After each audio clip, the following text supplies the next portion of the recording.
It wasn't murder, Your Honor. Your Honor, it was self-defense.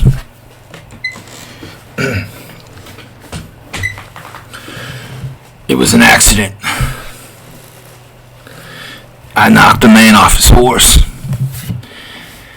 And this gentleman responded by pulling out his weapon and firing it at me, hitting me 3 times, at which point I took out my own weapon and I killed him. It was self-defense, Your Honor. I tried to shoot my horse, but I missed.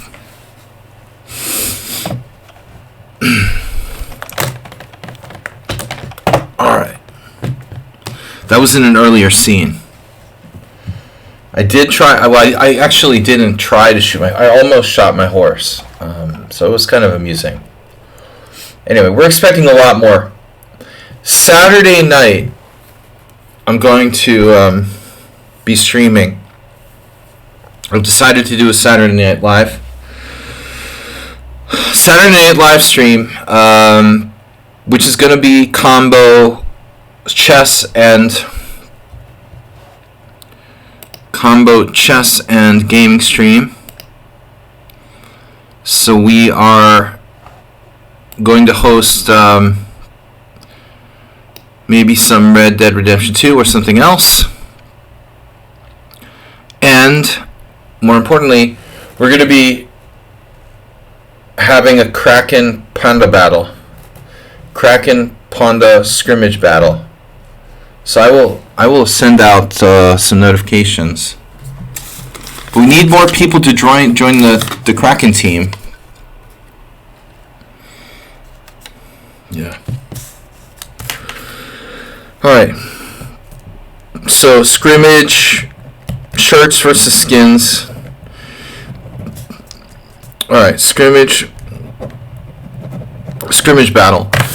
I'm going to need, Mr. Coffee, can you do us a favor for this stream? Would you be so kind as to post the link for my Kraken training squad team? I mean, to pin it on Twitch. I want to grab as many new members, or get as many people onto the Kraken squad so that we can have enough players on Saturday night to have like a 10v10 battle. That's my goal anyway. If it's just 5, it's 5, but I mean, we'll slowly build it up so we can have this every week, every other week, or something like that. I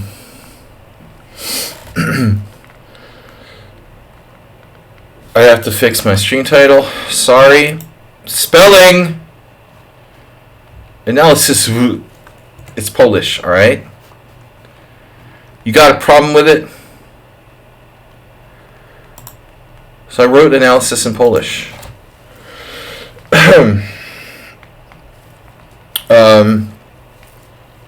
Percy Hepworth, thanks for subscribing earlier, the other day. Tezek resubscribed yesterday. Again, please join our Kraken training squad so we can have mixed squad team battles on Saturday, at least every other Saturday night. Since I did I'm doing away, or I've done away with Wednesday morning streams. I want to replace that with something else. I'm not saying like every Saturday night I'll stream in addition to Sunday night, but sometimes we'll do this sort of team battles. I thought on Saturday nights. You're unable to pin. All right, let me pin it. I don't know why you're unable to pin. That's weird. But you're good with king centralization.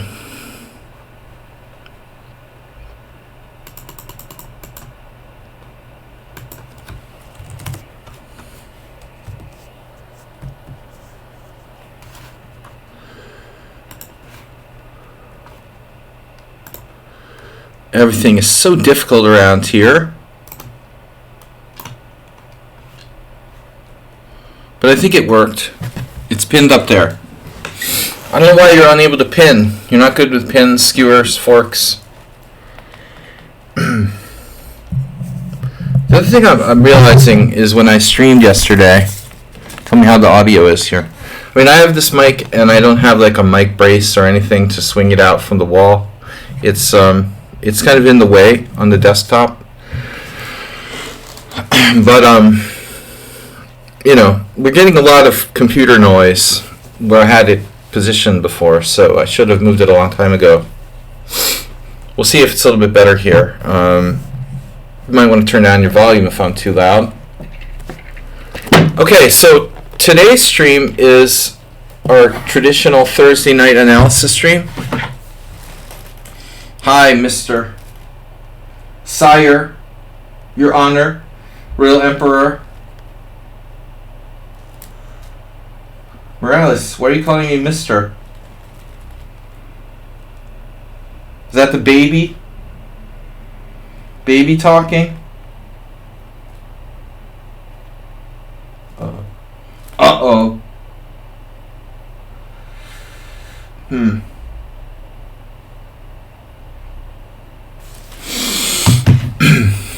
Mr. He's already saying, the baby's already saying Mr. Mr. Sire. Happy Thanksgiving, everybody. Although not all of us are celebrating. I'm not celebrating this year.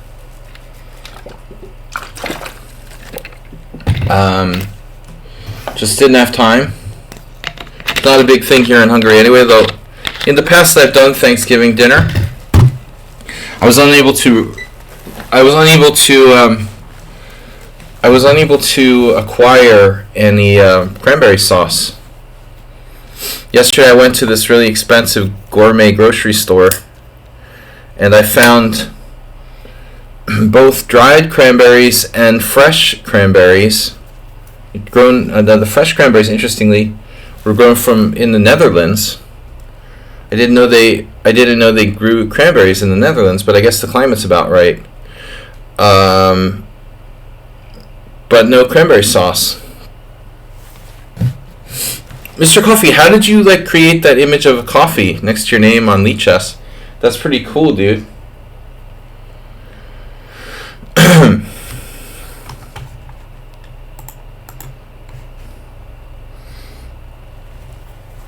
Just call me Mom.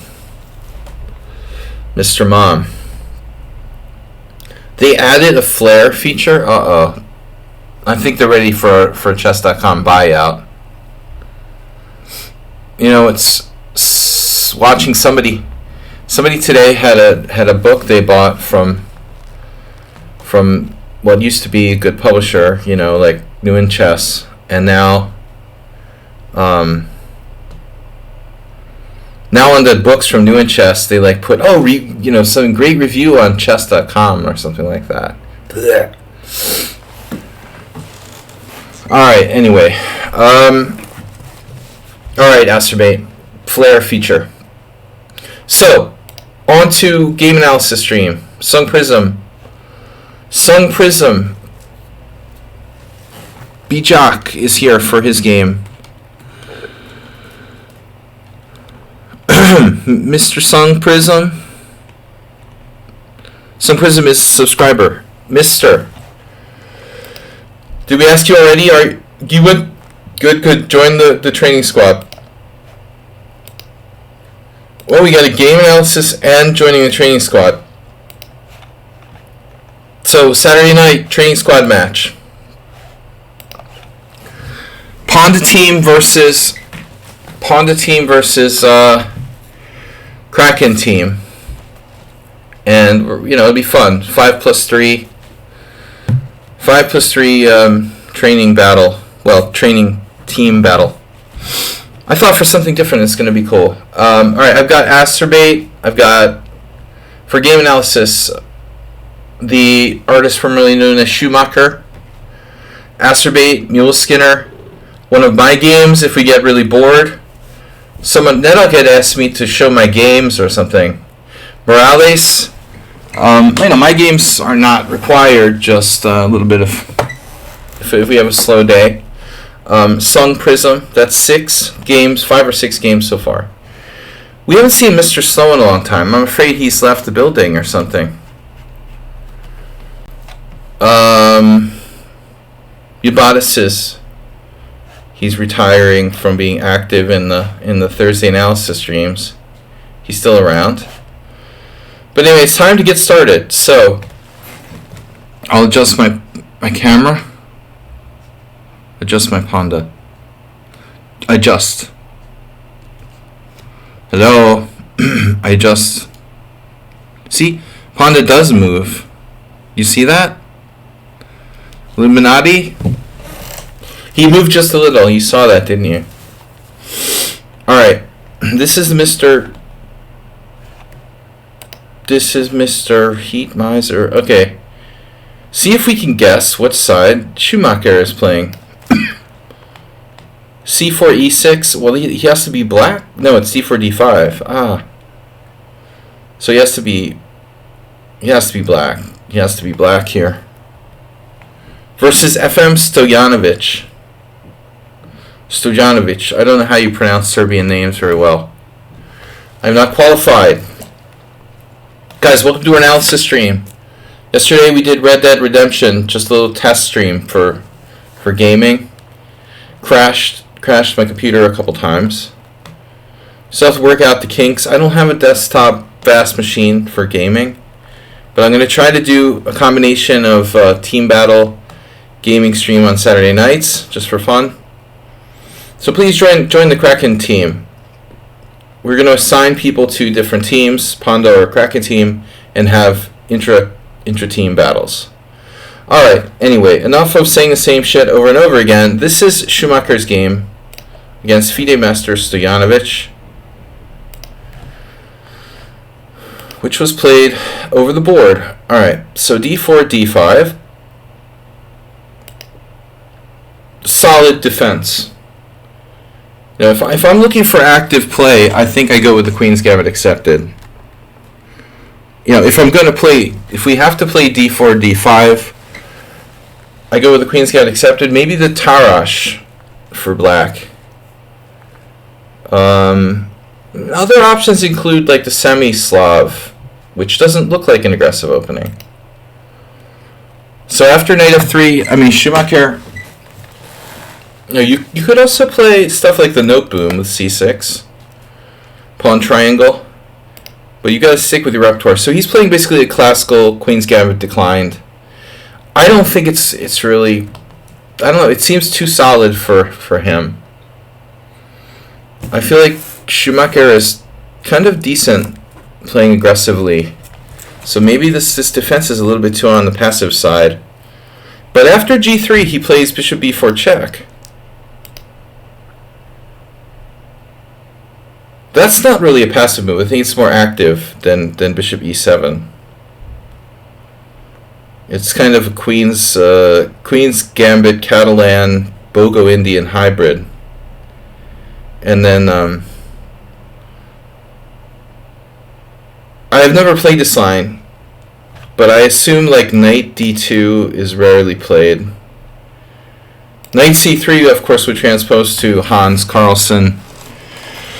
Hans, let's say a Carlsen-Hans Nimzo transposition or something. So bishop d2 is standard. And now here you do have some choices. So a5 is a move. I said I never played this, but I lied because I had this one game with Attila Turzo, this nightmare like 3 or 4 years ago, where Turzo, who I don't consider to be like stronger than me by any stretch, like actually tortured me for a long time. It was very unpleasant. It was the last round of the Hungarian Team Championship in like 2018 or something.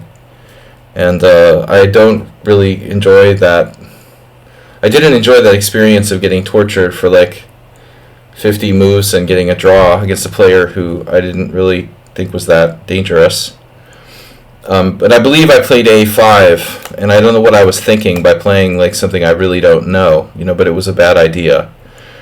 In any case, okay, bishop d6 is a move I've looked at with some students from White's perspective, maybe. Actually, I know someone who plays this. A 2100 guy I was working with. It looks funny to put the bishop on d6, but it's actually fairly common. You know, it does seem weird. I mean, you don't have really anything on that diagonal, you know. So bishop e7, queen c2 now, protecting c4, and it's certainly not like white's only move. In fact, yeah, you can see like bishop g2 is much more commonly played. So you see, this is like a materialistic reaction by white. Like, oh my god, my c-pawn's hanging. But this is far more commonly played. I mean, black rarely takes this pawn on c4 in practice. I would go so far as to suggest like castles queenside. We're not even in a hurry to get that pawn back. What would happen here? Like b5, knight e5, knight d5, a4, presumably. There are variations similar to that anyway. So our hero with white there now, our hero is black. Our opponent plays queen c2, defending the pawn. You know, now what we're looking at is Schumacher transposing to he's transposing to the closed Catalan with black. And my argument has always been the closed Catalan with black, although it's like cramped. Although it's cramped for black, you don't trade a lot of pieces. I would think this would be a better way to play, you know, against a weaker player rather than a stronger player. Against the weaker player, you can maybe tire them out and keep the pieces on the board. I honestly think like you ought to play the open Catalan to equalize against a stronger player, rather than, you know, a really long drawn out battle where maybe the stronger player has more advantage in a closed position. Alright, castles, bishop g2. And now, I never know if it's better to play knight on bd7. But I think b6 is supposed to be, c6 is supposed to be more flexible. Like, there's more variations where you leave the knight on b8. You can play either knight bd7. I guess one of the points is like you don't weaken the c6 square. So if you play c6, it's kind of like main line. I'm not certain that b6 is bad. They'll probably trade pawns on d5. So if you play c6, you can also, you know, you have the option to recapture symmetrically on d5. So I would say c6 is probably best. This move has a strangely good score for black. I would say it's even like bizarre. Knight on bd7, like look at the score. Black has a winning score in this position. I mean, seriously? Okay, it's just some weird statistical anomaly. There's no way that black is better in this position. Equal at best. White has made no mistakes. The only reason that black is superior by statistics here, partly because like 13 people played h4, but that's not the only reason. White also has a losing score in castles, but I think we're going to see a transposition. So once white castles, now there's a lot of games, and now the score comes down to, you know, a normal level. But what's still striking about this, from my perspective, is, and this is just a small database really. If you go to ChessBase, you have like big chess database, which I hate ChessBase, but I'm just saying, if you have the biggest ChessBase or biggest database in the world, you're gonna have a lot more than 1,000 something games here, and I'd be willing to bet my butt that white has a slightly plus score. It's almost impossible that they don't. So if I get a database, a proper database with like 4,000 games, 5,000 games from this position, from all the games played, you know, that can possibly be found, White's gotta be statistically ahead. Here we see 21%, 20, so it's just barely eking out. White's barely eking out an edge. Now he played b6, which the engine is calling dubious. So you leave your c6 square completely, like, weak. You really should know more theory, B-Jack. I mean, a little bit. You need to memorize a little bit more theory. I'm not big on memorization, but I mean, you really take it too far. You just play kind of by rote what you play, and you don't really even like memorize specific like sequences too much.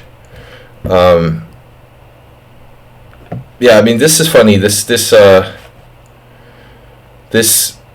sort of pseudo Stonewall Dutch has okay score for black, but I mean, okay, this is a bit of a weird variation with the bishop on d2.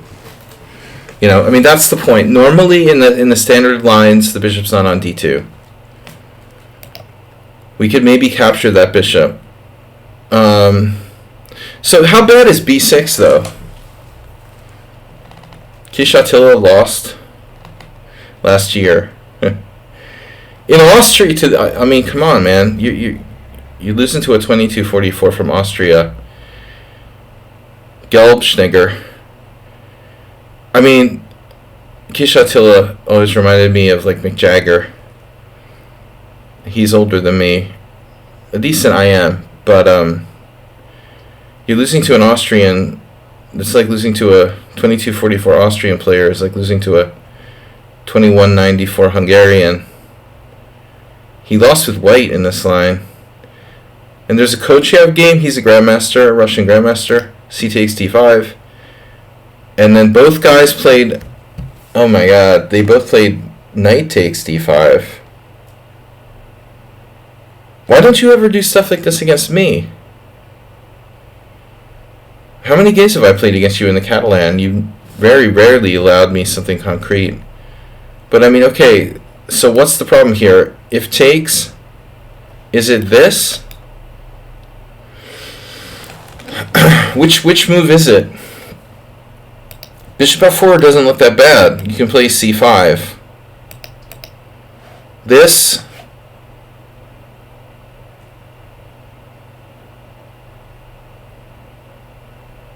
I mean, this doesn't look good. But you could probably take it and then sacrifice a pawn or something. You know, and say, okay, black has some compensation or whatever. So I guess the one thing that we really don't like is queen c6, but is this necessarily a problem? I mean, you have bishop a6 here.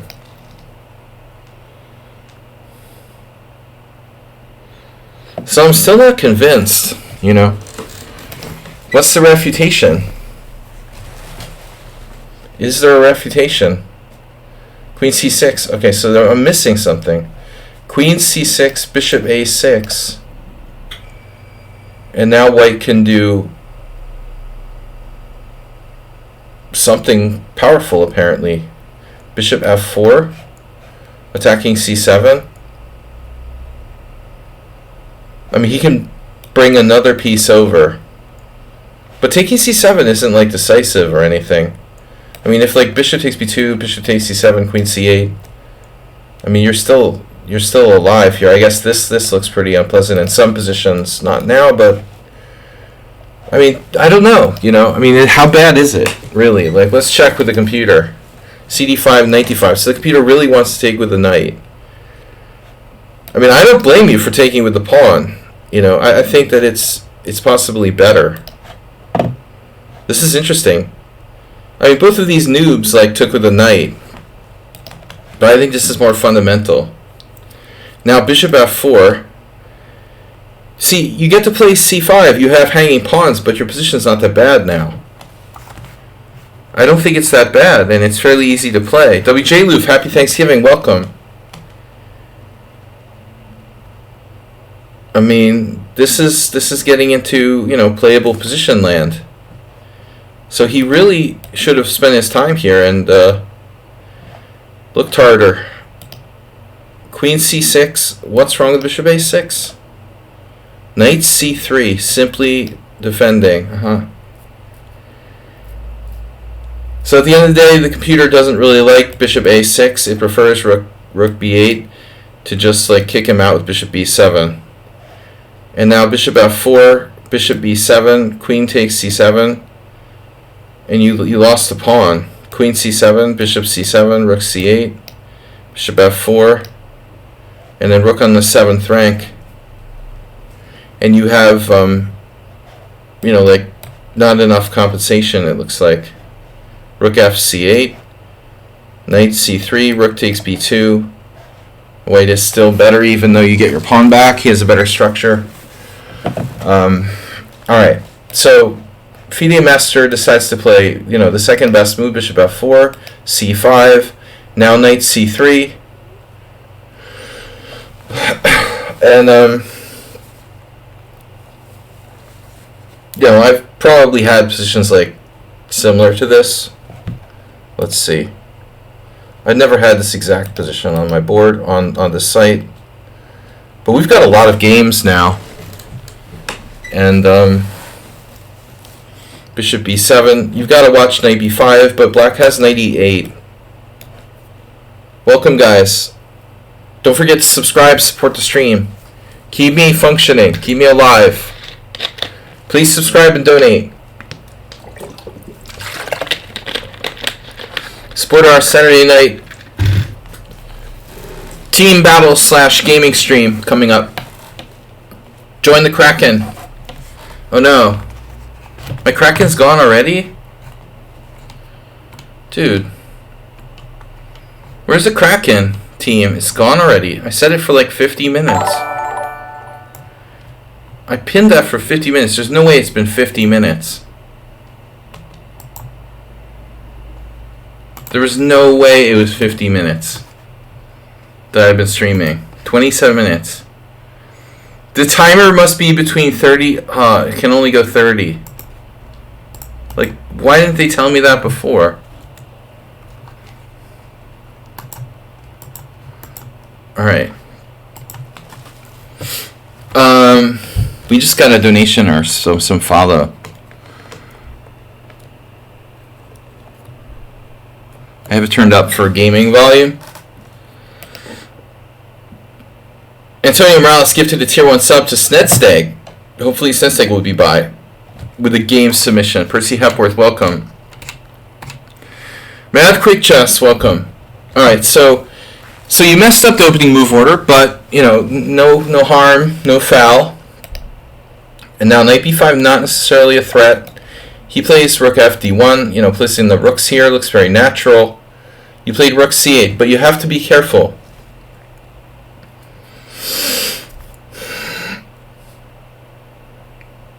I have to say I'm a little bit worried about bishop h3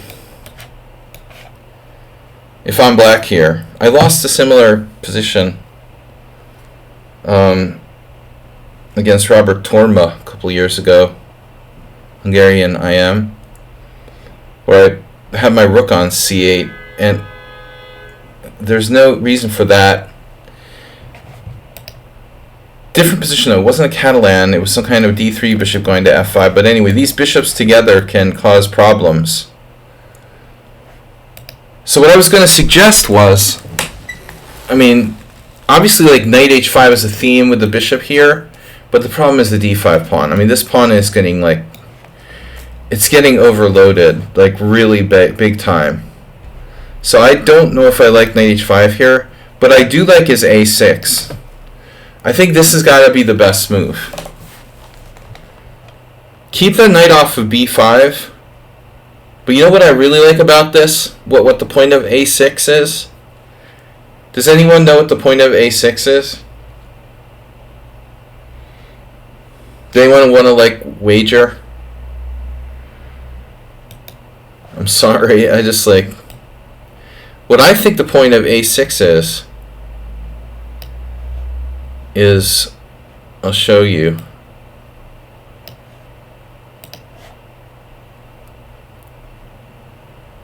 You need a place for mom.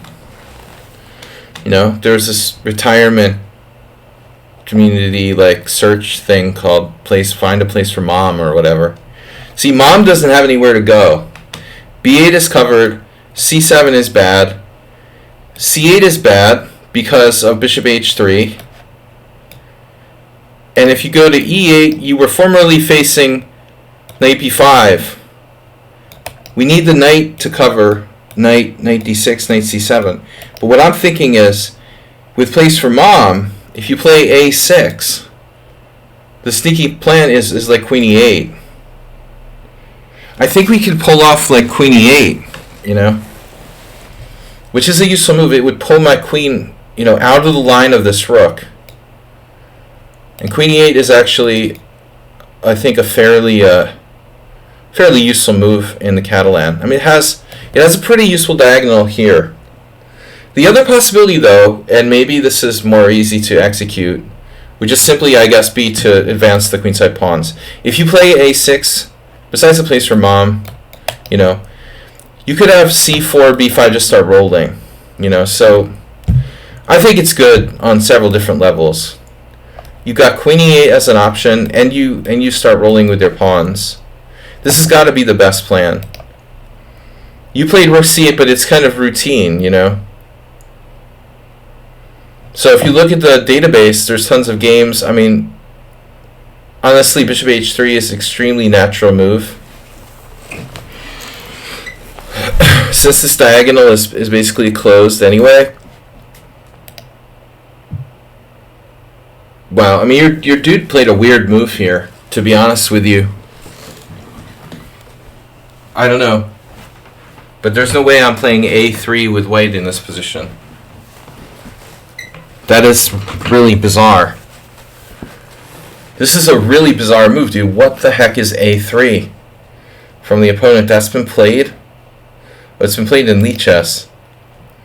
Well, Rajabov played it in 2002. That's an old game. Buivin. But, you know, okay, this is a weird move. I mean, what's he doing? He's just trying to, like, slow down your queenside. That's like, in case of c4, I'm all set. Like, I've slowed down b4. Alright. But, I mean, I still think you should do a6. Well, actually, okay, the situation is different now. You've gotten to play, like, rook c8 unperturbed. So Lebovic and all these people did like knight e4 now. Well, I hate the guy's a3. Well, you and everyone else played knight e4. Yeah, now it's his mom that's in the wrong place. Okay, I mean, it also prevents queen f5. You know, by the way, this is a move. Is there a problem here? If queen f5, maybe he just doesn't care. Yeah, you don't care.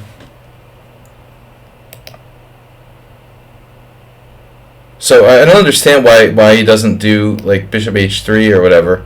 You're gonna play c4, knight e5, a6. You just ignore it. Wow. a4.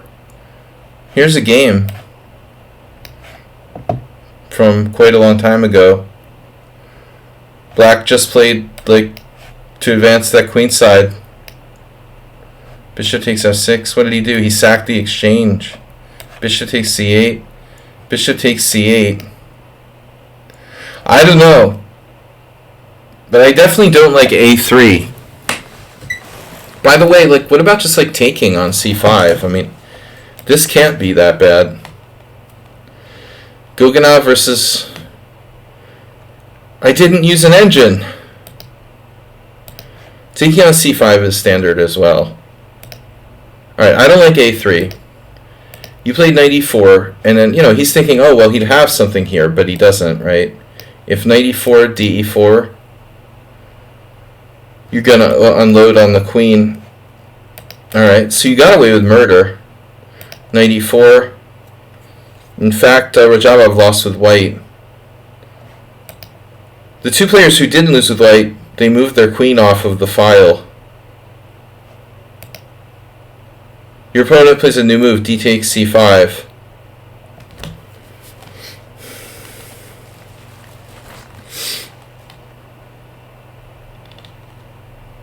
Now, you can capture, on c3, obviously. But then white's probably okay. If knight takes c3, he can recapture with the pawn and position this like maybe a little bit better for white. If you take with the bishop,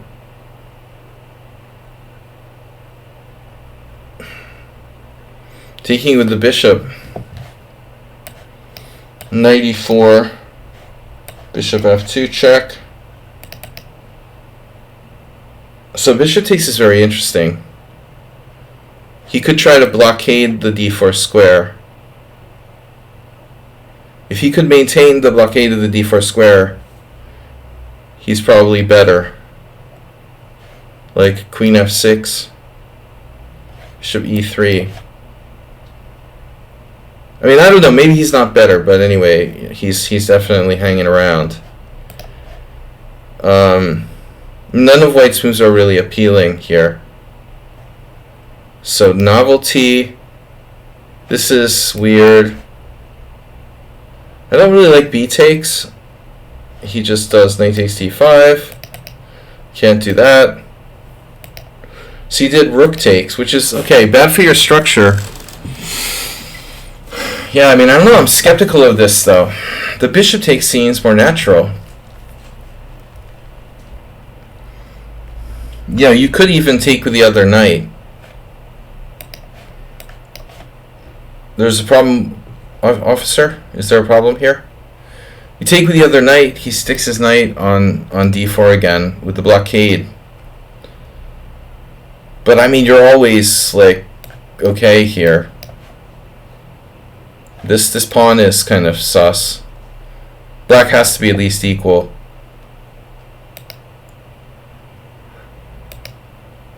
So let me see the bishop takes again.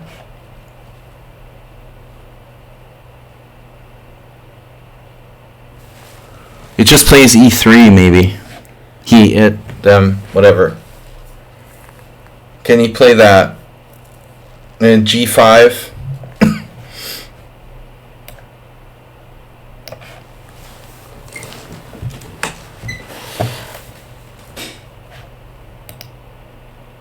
Well, white's winning. So white's slightly better. But it's just simply playing knight d4. Okay. So this is the line I looked at. Now knight d4, queen f6. Damn, he has this tactic. Knight takes d5, bishop takes d5, bishop takes e4. Unbelievable. I can't believe that works. Bishop takes d4, bishop takes h7 check, king h8, and queen f5. And everything's okay.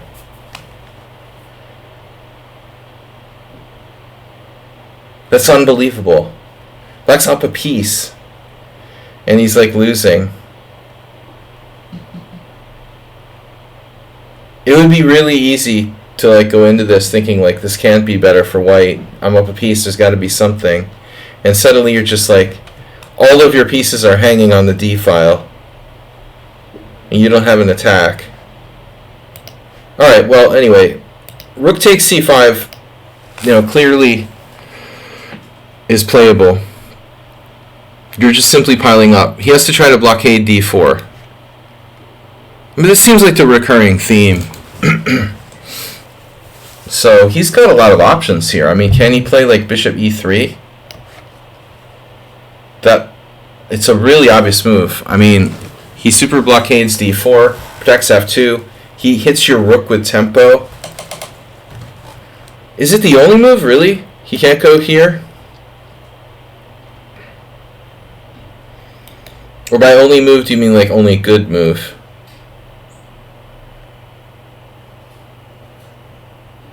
I mean, the nice thing about the bishop c5 is that it gets your, your queen out to that f6 square in a lot of lines. I mean, yeah, for white to stay better. Okay, rook takes c5, queen b3. Yeah, I mean, now now Acerbate is preparing to do the bughouse sacrifice on f2 or something. Sack the exchange, Astrobate. So you just keep it simple with knight takes, pawn takes. All right. I mean, on paper it's like equal. From the perspective of pawn structure, both sides have one weak isolated. Well, actually, okay, A3 is weak too, but not that much. Both sides have a majorly weak pawn, or majorly ugly pawn. But he has some space, and he has this d4 square for his pieces. I still think that white is okay. Now queen c8.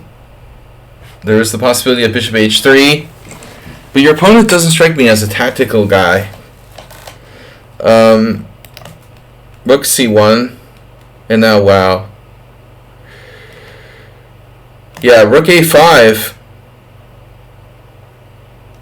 going for material, but why not? We need a plan anyway. He goes back, pragmatic approach. Now knight c5. That knight gets very active. Knight e4, attacking. Bishop e5. So do we have any tactics yet? Knight takes c3, pin it and win it. Bishop f6 doesn't really work. So we go back. No. Queen e6. Queen f5 wins a pawn. That's a nice nice tactic, because you have knight takes g3. Well, it wins a pawn, and whether it wins the game, I'm not convinced. But you're really massively better.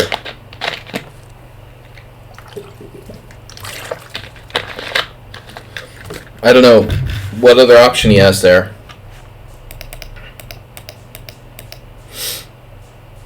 At this point, after knight e4, yeah, he farted around too much. Okay, on queen f5, I mean, he maybe has a different move, though. Can he make another move, something sensible? Yeah, he can make a better move. Okay, bishop d4 is not a good move. All right, queen e6 here. You let him hang out too long to consolidate. White's kind of hanging on now. He likes just shifting his pieces back and forth. And now there's no, clear progress. I mean, bishop a6 is nice, but your d5 pawn's going to get weak. Now you're trading off his bad bishop for your good bishop on d4, which isn't great. This move doesn't do much, just eliminates the back rank weakness. White plays e3, which also looks like a natural move. Computer doesn't like it. I don't know what it wants to do. Knight d2. Wow, not easy move to play. Looks passive. Here, weakening the white squares. Rook c8, rook c1, bishop a6. Now this is weak, but it's protected by the rook. So that's fine. You're threatening some lines with this. Damn. So what are you going to do now? Move 11, welcome. What are you going to do, though?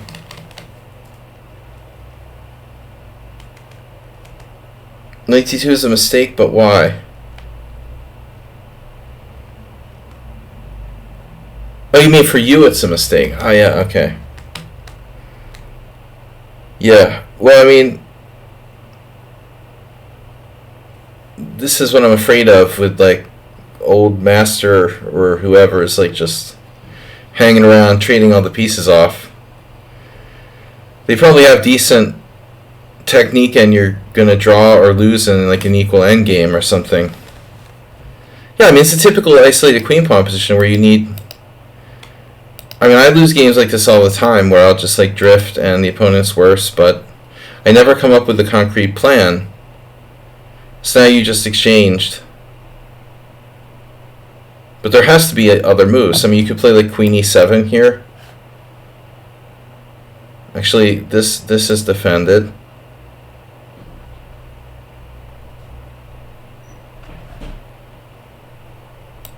I'll look at the graph. Queen e7 is about equal. I mean, clearly trading pawns doesn't benefit you. His a pawn is still a major target, but I don't like this scenario where you're just like trading off his bad bishop. Now it's not bad anymore, so bishop e7, rook a1, queen d6, and then bishop h3. Now you played a kind of weird move. You played rook a8. Now how on earth can a8 be the best square for your rook? It's the best move. You're speaking for the computer, you know. Rook a8 is best move. But I don't define best moves as like the move the computer says is the best move, you know. There's no way I'm playing rook a8 in this position. I have no idea what's the point of rook a8.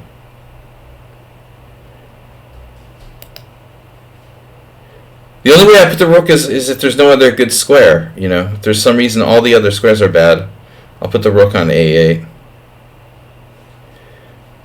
I mean, this looks more active. All the other squares look more active. c7 is the most natural to stay on the c file here. No, I don't know. All right, rook a8 is best move if the computer says so. Queen b4.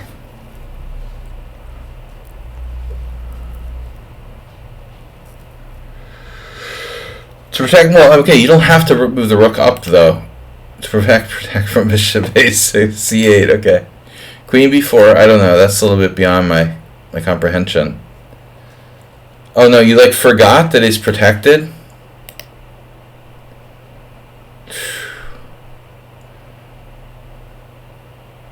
Oh man. So wait a second here. So just like rook b5.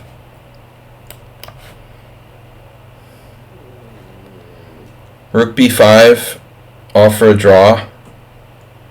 Queen takes, bishop takes.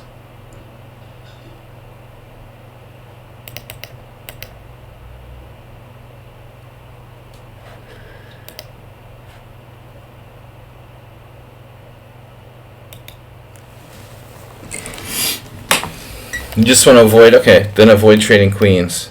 Well, whatever, it's clearly like not a good idea to take here for you. So the second time you traded down, now he puts your rook in a crazy position, man. Holy crap. Now you have to play rook a6 and pray that you can play b5 to get your rook out. That's a disaster. Yeah, that was a really bad move. C takes d4, next chapter. That was it? You resigned? Oh, he took a draw here. Wow. Yeah, I was gonna say, I was gonna offer a draw with rook b5.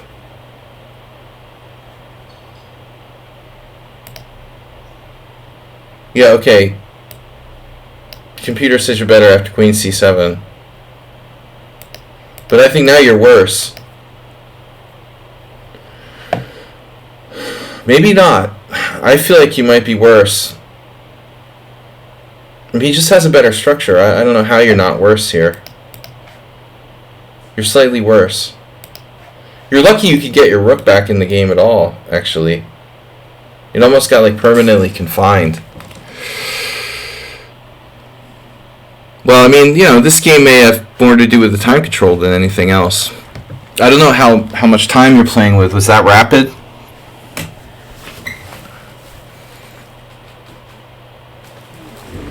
See the graph.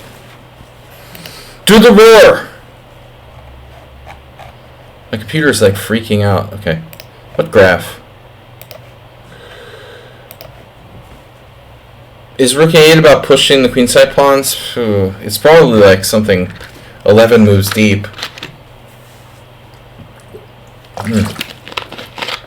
Okay, so this is classical game.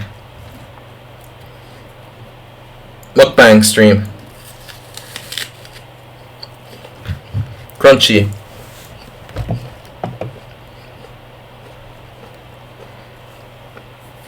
Join our Panda team.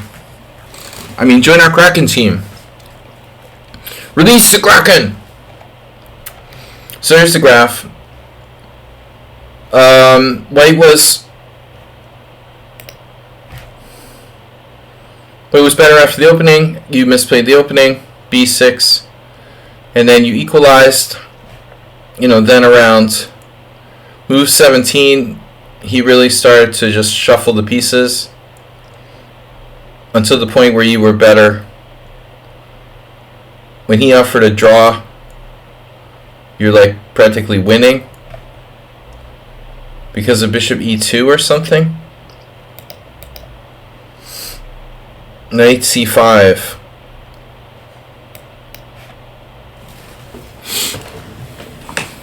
Knight c5, bishop c5, rook c5. Basically, you should win. You should probably win a pawn, at least. Yeah, well, the problem with this position is that there's a lot of choices, as always. You probably have like 9 serious candidate moves in this position. Obviously, that's the most invasive and tempting.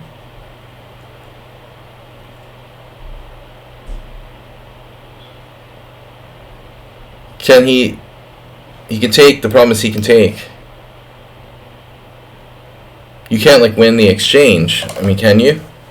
Bishop takes here. Queen takes. Are you kidding me? Doesn't work. Bishop e2 doesn't win, win the game clear. You were better by +2. And then at the end, okay, you guys agreed to a draw. I'm sure he's only a tiny bit better. Okay, yeah, you gotta... I don't know, your white openings a little bit better than your black openings.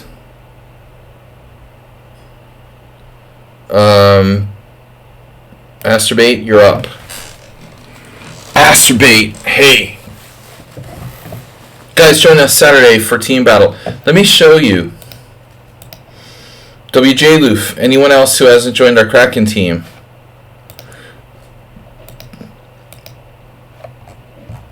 Crackpotamus. Where's Nedog tonight? I think he must be nursing his hangover.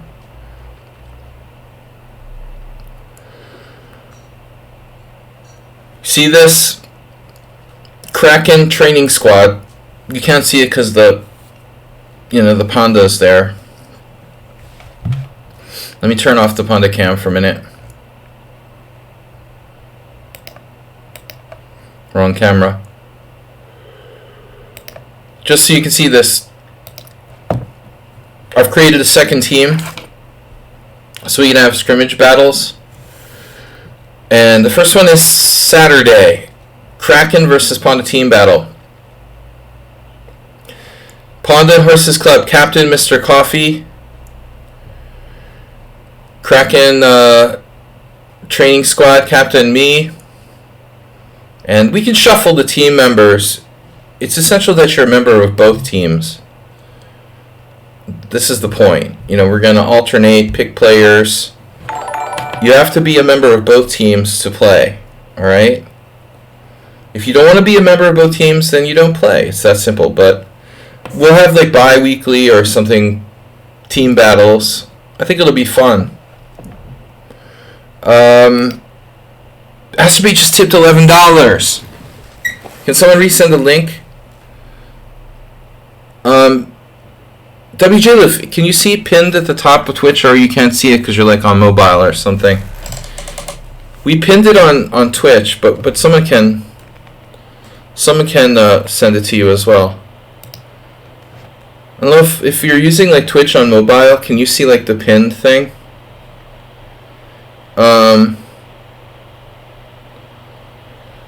T-Mobile. Is it mobile or mobile? Okay, we've got 4 players now. $11 from Masturbate. Thank you, sir, for the seeing chair glasses. Glasses and thong. Christmas glasses and thong. Sorry, I need glasses. I can't read my own writing. Is that what I wrote? Mr. Coffee is fastest. Alright, back to the stream. Hello? Alright, Aspie, let's see let's see what kind of damage you did here against this unsuspecting opponent. Astrobate is black. Hey! You're wanted for murder. You guys gotta watch my Red Dead Redemption stream from yesterday. I was wanted for murder. I was an innocent man. Alright, so c4. I should really start playing knight f6 against the English again. I used to play it all the time. I used to like to play... I especially like to play the black side of the hedgehog that I would get a lot after knight f6 and b6. Of course, we would also do this. I also do this a lot. But, alright. Hedgehog is not necessarily part of Astrobate's repertoire, though it should be. Astrobate. By the way, sir, Guild Chess just followed. Guild Chess 123. Thank you. Let me reshape the board. It's too big now. Reshape the board. Can I just make my board smaller? I think that's the easiest way to handle this. We're going to reshape the board. I'm sorry, it's been a little... It's a little too big. It's getting clogged out by the the donation bar. Crowded out. That's better. Alright. Now we're ready to go. Where's everybody going? We need 100 viewers. So, Astrobate, you know, you ought to start thinking about playing this b6, knight f6 type of thing with the black pieces as if you were white. I'm serious. Slowly you can go full circle to playing the Owen defense again. Alright, g3. So now it's in English. He's not picking up the d4. He's not going for d4. I mean, I think the move you're going to encounter here the most is knight to c3. And you're usually playing c5, right? But on g3, you also played c5. Now bishop g2, but he doesn't. He goes knight c3. Kind of unusual move order, but nothing wrong with it. It's fine. Knight c3. I would think like he's this kind of weird move. You could play like b6 here. If I were white, I would be consistent and play bishop g2, you know, and shut down that diagonal. If you're going to play g3, you might as well play bishop g2. Knight c3, now knight c6, bishop g2. Yeah, I mean, so now your knight's on f6. You're going into the standard setup. g6. And white has many ways to play this position, obviously, but the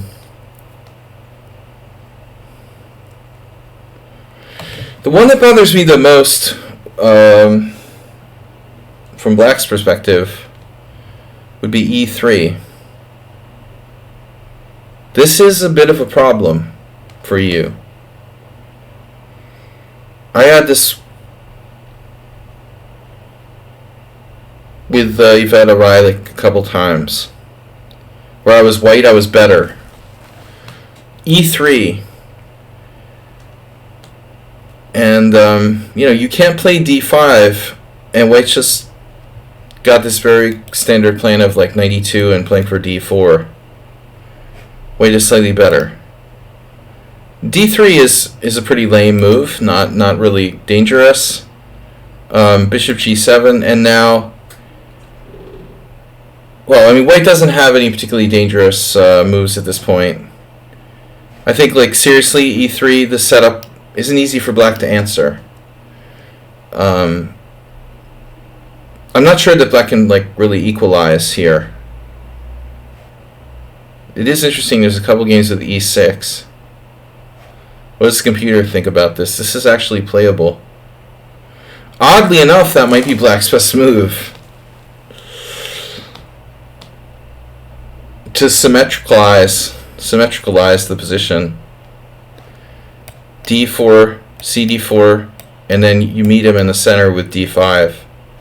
And this is like shake hands and go home variation. These are super boring. Lot of trades and symmetrical pawn structures. So he plays D3, which is kind of lame. Maybe white could try something interesting. Bishop D2, Queen C1, not castle. But instead you get the classic Bofinic variation with E4. And this is, of course, like very common. But objectively, it's not really dangerous. I think that the problem with the Bofinic pawn structure, of course, is it's very fixed. White's setup is better, I think, as a defense. It's more like a defense than an attacking system. So it makes more sense to play this type of setup when you're black. You're playing black against the guy who's playing the English. You know, with the white pieces, you're kind of wasting your time. I always talk about the fact that I lost the last time in this line with Kaidanov, where I played like a moron with white, like I always do. Asteroid, I feel like I've seen this game already.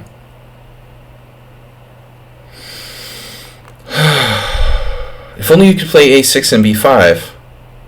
Well, I guess I played through the game already, so I've seen it. It's like deja vu. But this is inappropriate. You've been doing this a lot, dude. You gotta cut this out. You gotta stop doing this. Unprovoked knight move 2 times in a row. You need to just develop your pieces systematically. Time is money, friend. As they say, as the goblins say in World of Warcraft. We'll be streaming World of Warcraft if you guys want. 95. Really bad move. Theoretical novelty. Knight on G to E2. Castles, and now another bad move. Objectively, your best move here is like D6, I guess. But instead you played this. Okay, it's not that bad, maybe. H3, okay. E6. What are you going to do about this diagonal? You're back. Is this the right game? I feel like we did this last week. Didn't we go over this game last week, Asterbait? Am I doing the right game? I'm going to be right back. You figure it out. This is not the game from last week. Because this looks awfully familiar to me. I'll be right back.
Okay, guys, we're back.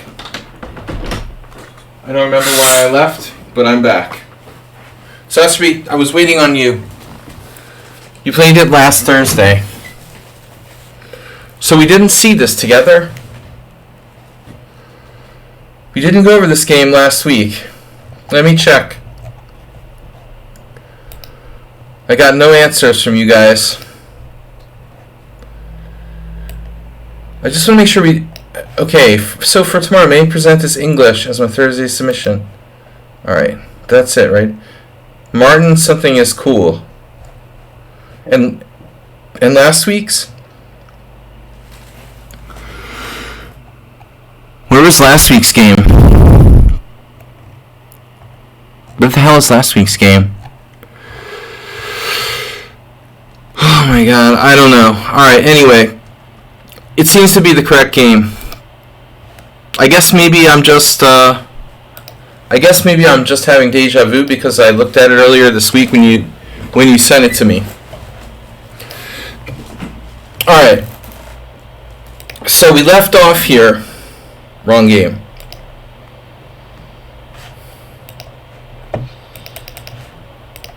We left off here at f4, knight c6.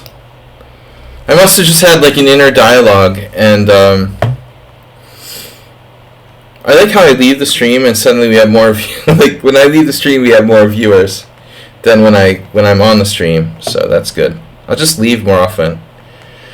Astrobate, you let him do the kingside build up with like g4 f5 here for free while wasting like tons of time.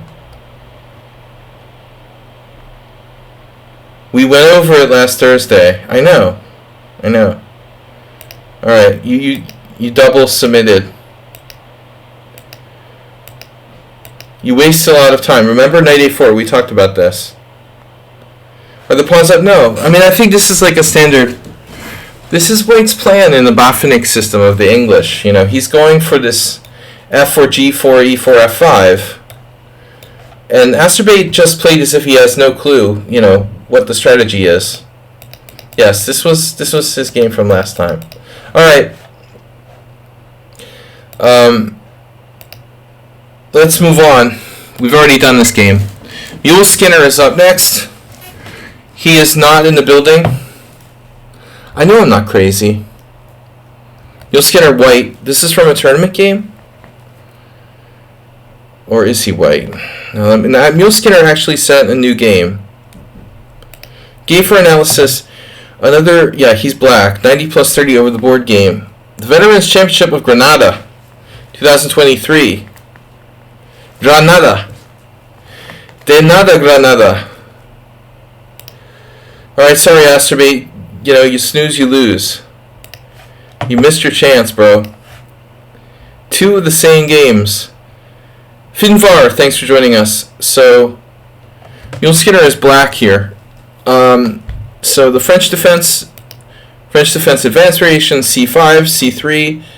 I've been thinking if I was playing the French defense, I would mix it up, maybe play like 2 or 3 different systems. I kind of like bishop d7. You know, I guess it seems like traditionally knight c6 is okay, the main line. And then the question is really here, you know, on move 5. So it looks like you went with the Mr. Coffee variation. Knight on g to e7. So we look at statistics. French defense advanced variation Paulson attack. Bishop d7 is the most common move, closely followed by queen b6. The rest are much more rare.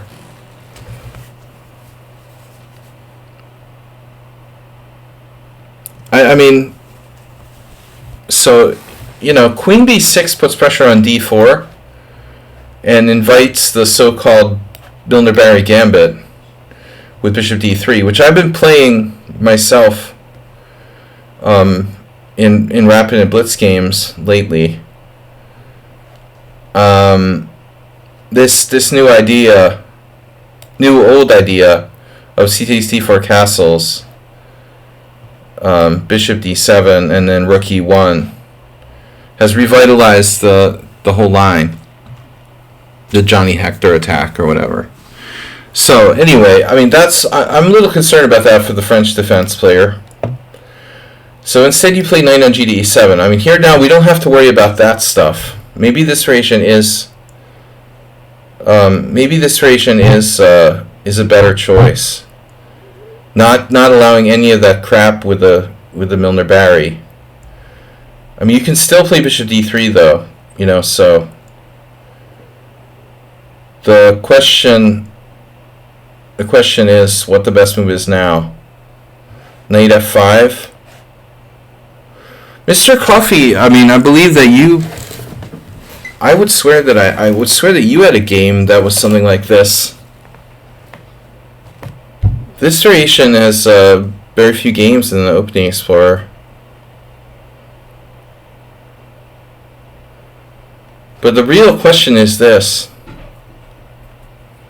Velimировich has a game from '91. He's a very good player. Old games, too. They're not new games. I mean, Gleck, Furman, all these are old games. Wow. Knight h4. This is a wild line. Quite interesting. I would definitely take a good look at this for black to get out of like the beaten path. But knight a3 is okay. I mean, knight a3 I'm not saying it's bad, it's just not as scary. Everybody's trying to do this Milner-Barry style attack now. Yeah, I mean, Antonio, like bishop f5 is it's okay, but it's like not the most dynamic option. No, I mean it's like black I think has sufficient counter chances there. I feel like that d takes c5 thing looks more dangerous.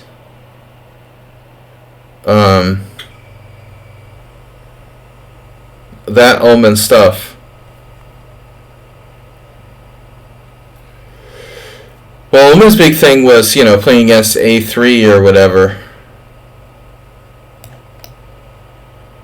This is a different story though. You know, this is. I mean, I thought when we talk about like Ullman, we're talking about this like Queen b6 a3. That's another ball game altogether. You know. But I'm now concerned about bishop d3 for real. Not easy to play for black. You know, I would say this is a good bet. Knight a3, and then takes, knight f5, knight c2, and now we get absolutely standard position. But this position should be fine for black. I mean, this line should be okay. Bishop e7. So it looks like bishop e7 is not the main move. But why? We want to mobilize the queen side first, like bishop d7, rook c8.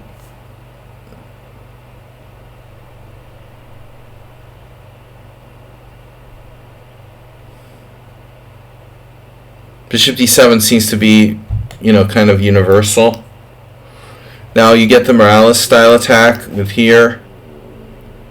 And now knight b4. Knight takes b4, bishop takes b4, check. Bishop d2, or even king f1 is possible. There's like no games here. I don't know, you know, I don't know. But I still think this is more or less okay for black. Once we see the knight e3, knight c2, white is a little better, but it's not like you're going to get brutalized. But this may be inaccurate for some reason, I don't know. Bishop e7, and then, okay. Again, like the only thing I'm more afraid of bishop d3. But I know this is commonly played, you know, to keep d4 protected. Bishop d7. Now we transpose, and then white played a3.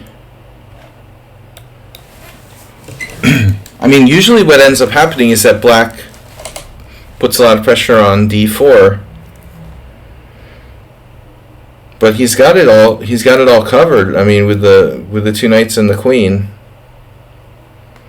The problem with a3 is that if you get in b4, That's one thing. But when you play a3, you also weaken these squares. a3, b4, bishop b2. a3, a5. a5 preventing or attempting to prevent b4, but it seems like reactionary. It's a little weakening, you know, I mean, I don't know. You're thinking like, okay, how can I take advantage of this? Can you go knight a5 right away? I mean, is this a thing?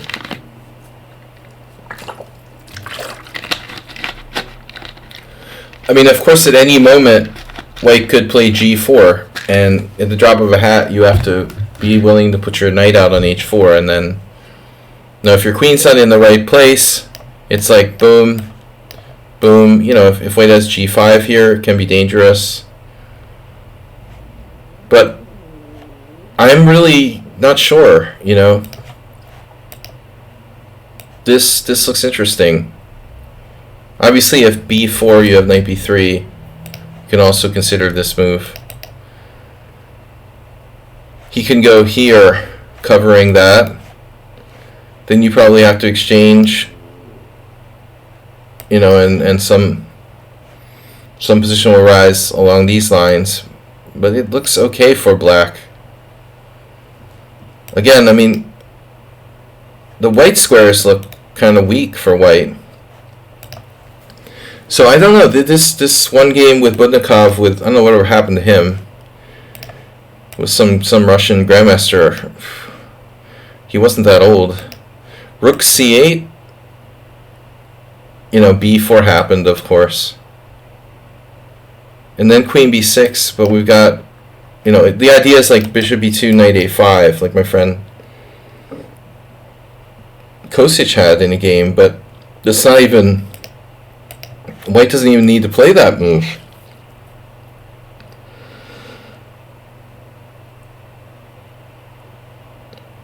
It's just like there's no threat. It doesn't need to play bishop b2. I don't know, I don't like a5, but I also don't think I like this either.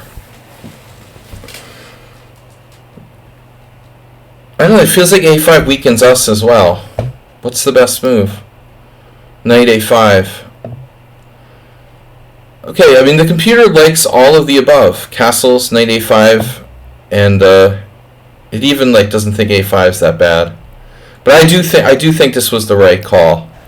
It looks like knight a5 was the move. Mule Skinner's not here. Maybe he'll join us later. All right, so a5, playable, a little risky. Knight e3. I don't like that our b5 is backward, you know, here. So you could allow a capture on f5. You know, I don't think that should be completely like dismissed as a legitimate possibility. There's some very good positions where black allows a capture on f5, usually with the bishop though. So takes, bishop takes, a4 grabbing space, okay, fine. Here, queen b6. I don't know if we need our b pawn. And now knight a5. Yeah, okay, now we're in pretty clearly decent shape. The one thing that bothers me this position is maybe bishop g5. I want to see like a Mule Skinner Morales showdown in the advanced French, or the French in general. Bishop g5 reminds me of the Kraken we had the other day with. Yeah, I mean, I don't know, man. Bishop g5. We win material. Takes here. And then you're simply picking off d4. White's not fast enough. Bishop h5. Let's say g6. Probably g6. Queen f3.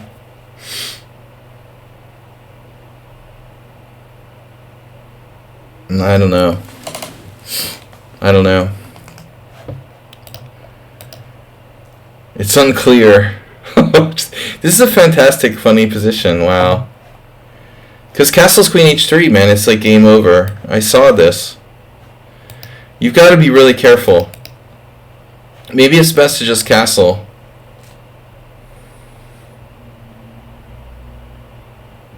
I mean, you got to be careful. But I think bishop g5 is the natural move because he wants to trade off his bad bishop. This is very passive. Rook c2. And look what Neil Skinner played. Da da da. That's a decent idea.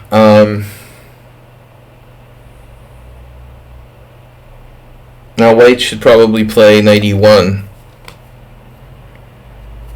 And, you know, we've got kind of a race situation.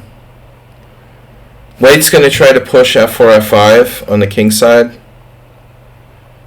And black had ideas of trading off our bad bishop for the bishop here. But, I mean, you know, it still seems like the space advantage is nothing to be trifled with. I'm not sure. Computer calls the game like totally equal. Knight e1's the best move, or one of the top three. But anyway, alright, good game. This move just prevents bishop b5. Kind of an awkward position for the queen, though. Like, if I get in if I get in knight c4, then I'll be threatening to play bishop e5. So how well did white plan this out? You know, queen on d3, knight c4, bishop c1, and now we're threatening knight d6, as well as knight takes a3.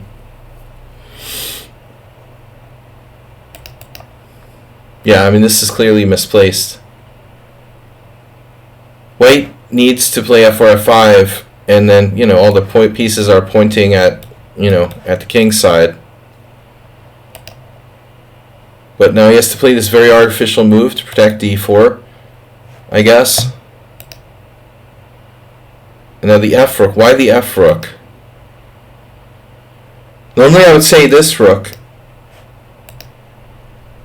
Maybe there's some reason that you wanted to, you know, bring the bishop back to f8.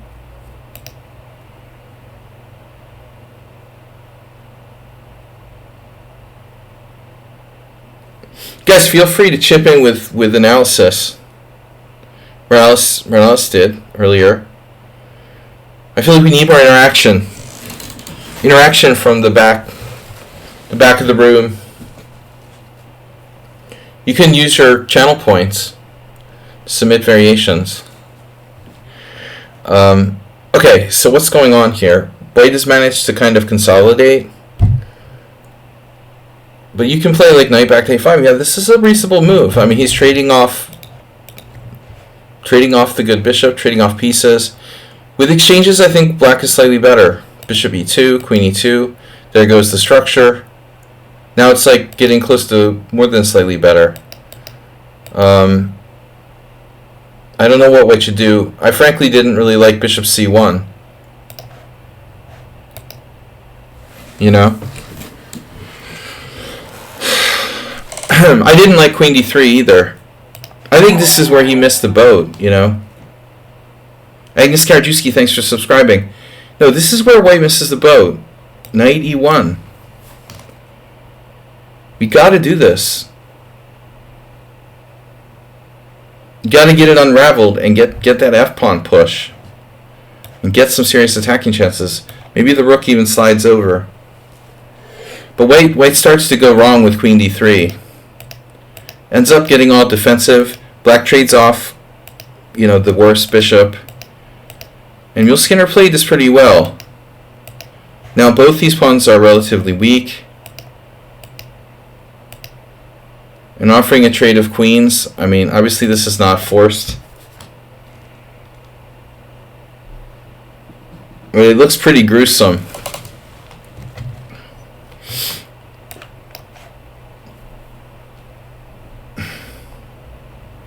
F2, F5 is an illegal move, and so therefore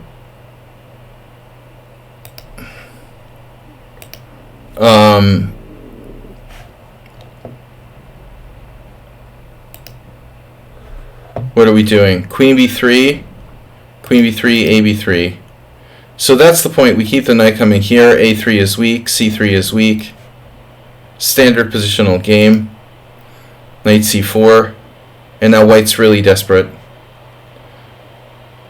You're curious as to what is the sharp response to the French.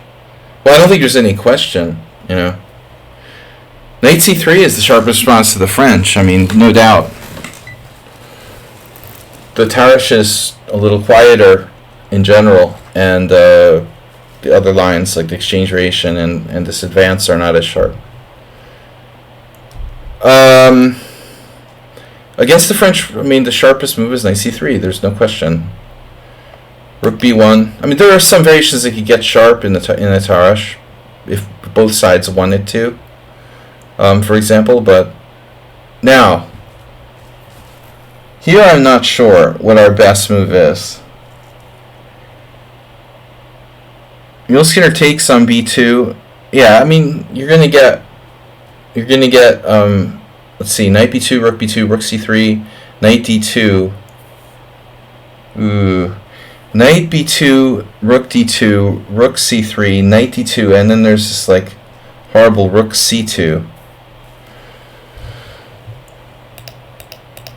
If he plays knight d2 here, rook c2 is like devastating. So white is just lost. There was no saving the game. The b pawn just goes through here. Yeah, it's good. You've been playing the Tarish only because players at my level at the bottom of the barrel don't. White doesn't need to give up a bishop. Does white need to give up a bishop after that line?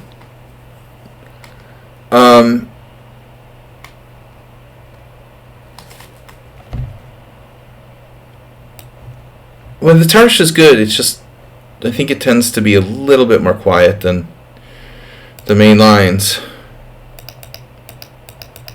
So we're saying in this line, knight f3, knight g to e7, bishop d3, cd4, cd4. No, I mean, that's what I was telling Morales.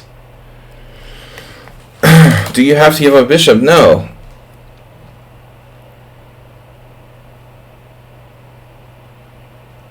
Do you?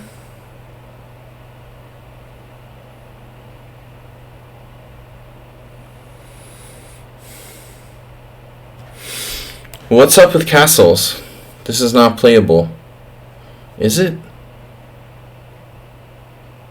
Well, I don't know. I'm not sure.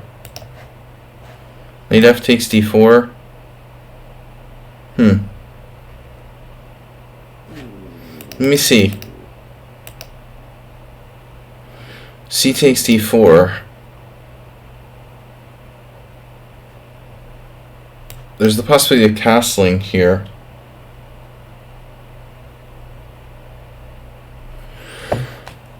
Played by Johnny Hector, of course. I mean, he basically invented these versions of this gambit that are popular now, but it looks like this particular line for black may be the best, one of the best choices. To avoid gambits, this seems to be the best choice. There's a weird move h4. I think this needs to be checked out. Karyakin played it against Rapport.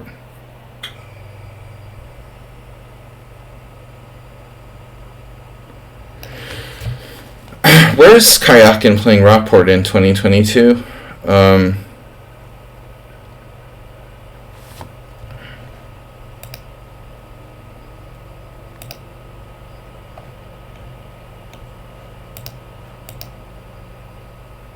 We can't say. It was in January 2022, before all the shit went down. That's actually You know, it's pretty old now. It seems like, oh wow, 2022 is pretty recent game, and you think about it, and it's like, wait a minute, that game is like a year and a half. It's more than a year and a half old. It's almost 2 years old. So h4 is interesting. cd4, cd4, not so great. It looks like this h4 is a thing. What did Rapport do? He played knight f5. Wow. And interestingly, Karyakin, you know, who introduced this h4, or at least, you know, on the highest level, didn't play g4. He played bishop d3. And there's this other El Debs guy. El Debs is like a Brazilian. He had played this back in 2017, but maybe by a different order of moves. Wow, so this is interesting. What's the answer going to be? You have to give up your bishop. Yeah, man, but I mean, h4 is a constructive move for white. You know, introducing concepts of bishop g5, not yet. But I mean, Rapport knows what he's doing here. C takes d4, h6 was played in a game. That game's from when? 2001. Oh my god. It's an ancient transposition. To answer your question though, I mean, it does look like white is often having to do this exchange. Bishop d3. In the main line, okay, bishop d3, knight f5. Well, no, here we can take on c5. So we're talking about specifically this line. C takes d4, c takes d4, knight e7. It's this specific variation. White can consider h4 now. And on knight f5, you've got g4. Interesting. So knight f5 is no good here.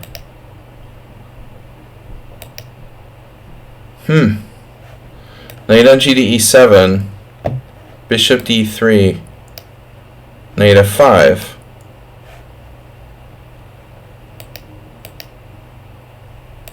Knight on g to e7, h4.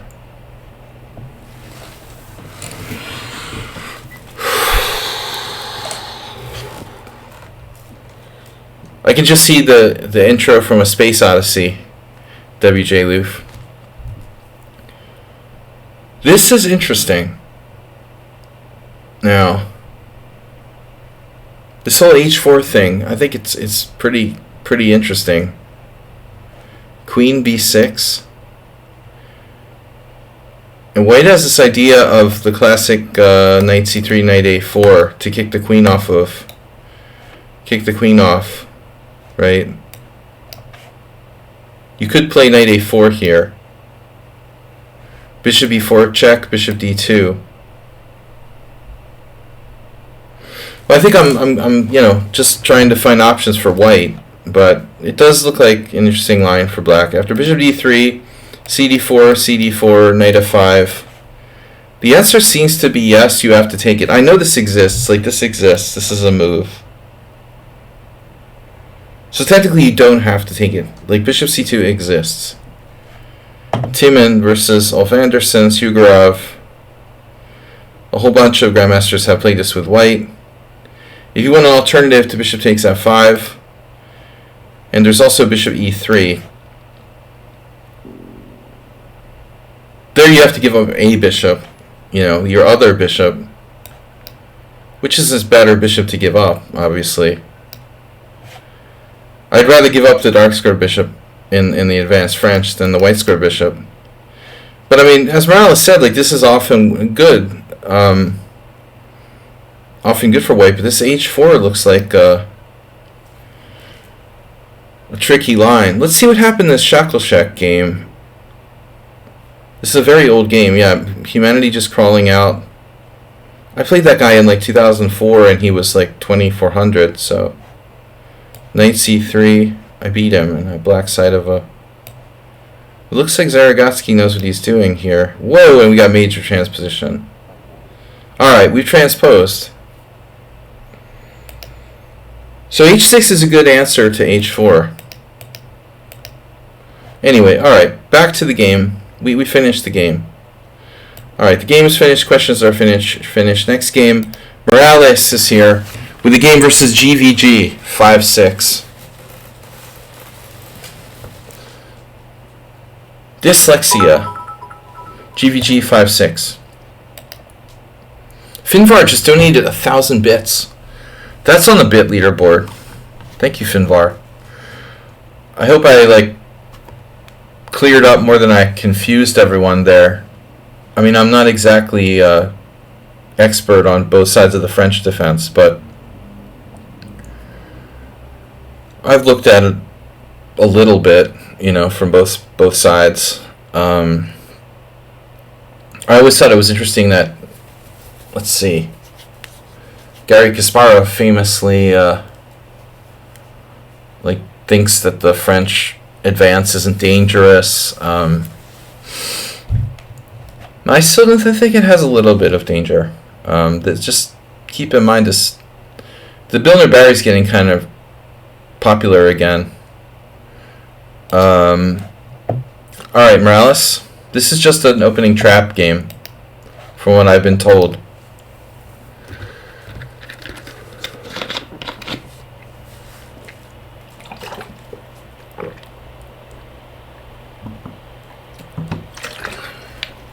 Sorry for the loud drinking noises. I've got the mic here, not to get, too much of the computer noise. But I'm not used to it yet. Alright, so we got e4, c5. I was really hoping for an e4, e5 to see the inner workings of Morales. Here, knight c3. Also, wait, lichess won't let us send emotes through their chat, but they will allow us to emoji our names. Acerbate, you're amazing. As if anything on lichess necessarily is worked out in advance. Okay, e6. Yeah, this is my latest anti-Morales move order as well. If people play the closed Sicilian Grand Prix attack, this crap with knight c3 and bishop b5, this is clearly one of Black's best options. So Morales now plays the hybrid, planning to play either bishop e5, d4, or g3, depending on what Black does. I was talking to one of my students about this type of thing as an option. He plays the Rossolimo, in some lines of the open Sicilian, but against e6 he didn't know what to do. So I was recommending he might try, to play knight c3. I guess a6 is the question. If I play a6, Morales will play g3. And one of my arguments lately has been, I know this is kind of, I don't know, abstract and random, but I've been playing a lot of these Kraken defenses. The Kraken is the opening I kind of named and invented with a6, d6, knight f6, e6. But in any case, having played a lot of St. George, a6 on move 1, I do feel anytime one side plays a3 or a6, the other side can just do g3 or g6 with confidence, pretty much. Yeah, I mean, it could be a Kraken. There are similarities to the Kraken.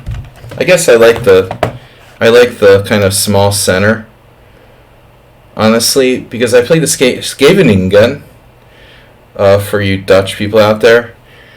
I played the Scheveningen a lot with Black, so I'm really accustomed to playing with that small center. Here, I think it's kind of passive, though, honestly. Obviously, it's playable. But Morales has used this move order against me. If we try to play b5, then all of a sudden, White gets these crazy, like d4 things. There was some specific line with, like, knight a4, I saw. But, I mean, Bogdan Lilich, crazy or not, he's still a good player. And Kuprejcik, master of creative attacking.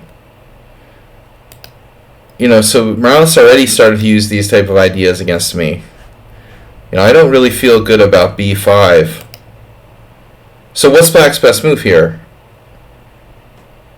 Probably knight c6. b5 has the best score. That doesn't mean it's the best move necessarily. Queen c7 is definitely like a freaking, semi-useless move.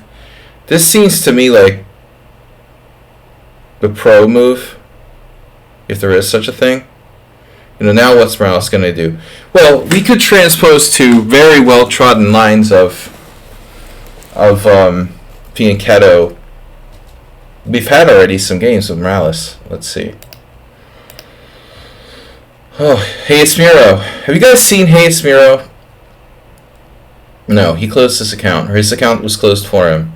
Very strange that bothers me, He seemed like a legit player, and he just like ghosted everybody. I don't really understand fully like what happened there. Is there any way to figure out like posthumously if he was banned for cheating? Khan. We don't know for sure he was banned, Antonio. But he like ghosted everybody, closed his accounts. But he shows all the signs of someone who was busted for cheating and they're humiliated and won't come back or something. I really don't understand it. I mean, I'm paranoid of everybody, so I mean, it definitely entered my mind sometimes that he might be cheating, but he played tons of games against me that were seemingly like legit, so I don't know. But anyway, I had a game against him. He was starting to play this stuff as well. Here I did d5. Okay, whatever. So we're talking about, this is early though. I mean, d5 doesn't seem...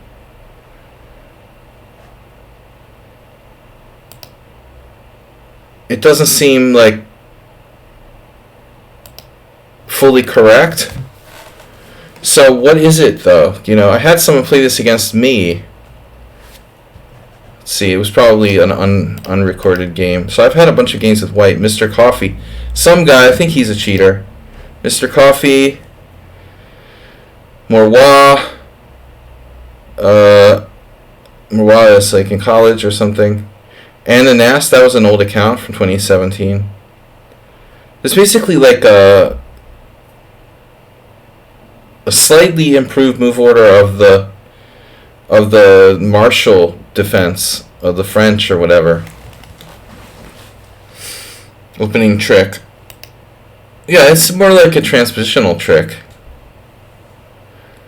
But, okay, Black also has knight c6, by the way. Are you going to play... by the way, I forget. You would play this, right? We would get a version of that, right? You're going to transpose to that crap. Because you're committed. You go d4, no worries. You go d4, no worries? Okay.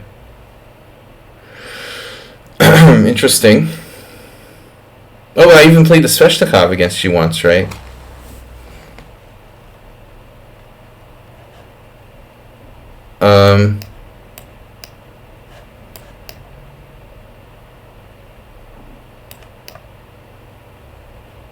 No, I was looking at something with one of my students recently.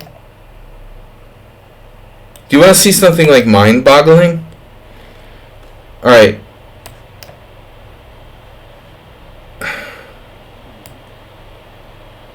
Check this out. I get that there's some good players, but this one really bothered me. Young. Look at these guys. Blockberger versus Samir Sahidi, who's some Slovakian from somewhere in the Middle East. How could a 2400 player not find Queen D4? I'm just like, this is what I'm talking about. Blockberger. How can you be rated like 2465 FIDE and not play Queen D4 in this position? Like, everybody knows this trick. That's incredible, you know, and the guy still won the game. Anyways, alright, I'm going off. Sorry, off script. D5, bad move, but how bad is it? This is my question, okay? Chess riddle. Here's a game I threw.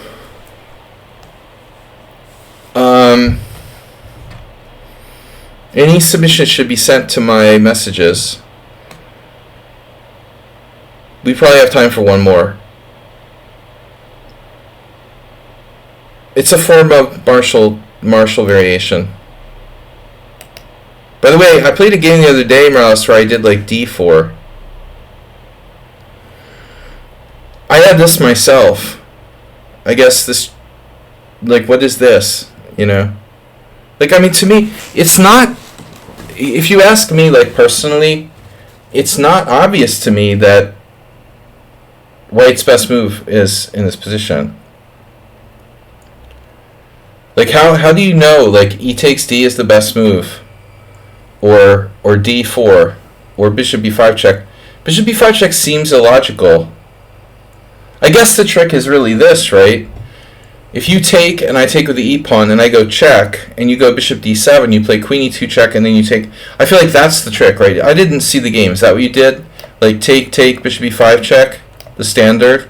Here, Queen E2 check, you win a pawn. Doesn't this win a pawn? Damn, Aquinas had this with black. Yeah, but I mean, how does Aquinas have a game here? He's like Mr. like weird variations of the Sicilian. And he didn't lose against Kinderman. What? Oh man, this is +2. Jesus Christ. Okay, that was a long time ago, back in 1994, but still. I thought that everybody knew this. This is like the one thing that black like isn't supposed to allow. And amazingly, somebody drew with 97.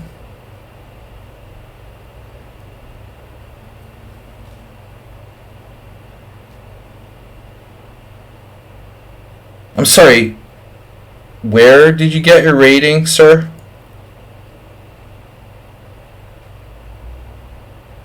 Like, I seriously want to play a match with these guys. I want to play, like, matches with these guys for, like, rating points. I mean, yeah. Okay, 1988 was, like, weird, maybe a weird time. But Finest played Queen E7 and held a draw against the respectable Grandmaster.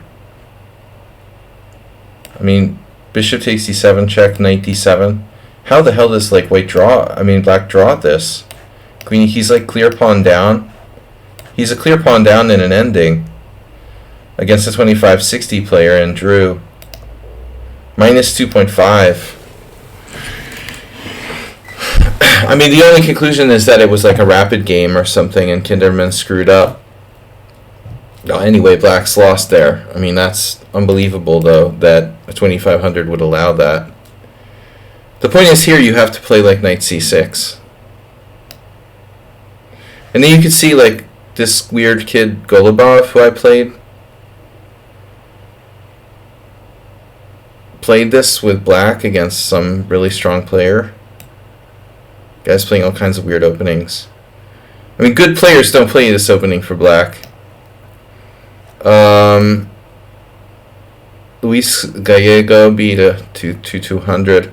Merchea beat, you know, there's lots of examples of bad players playing this with black. Martha. Yefimenko when he was just a kid. Alright. But, okay, so that's the point. Takes, check. You know, so here Morales is our question. Knight c6, now what do you do? You're saying castles make sense.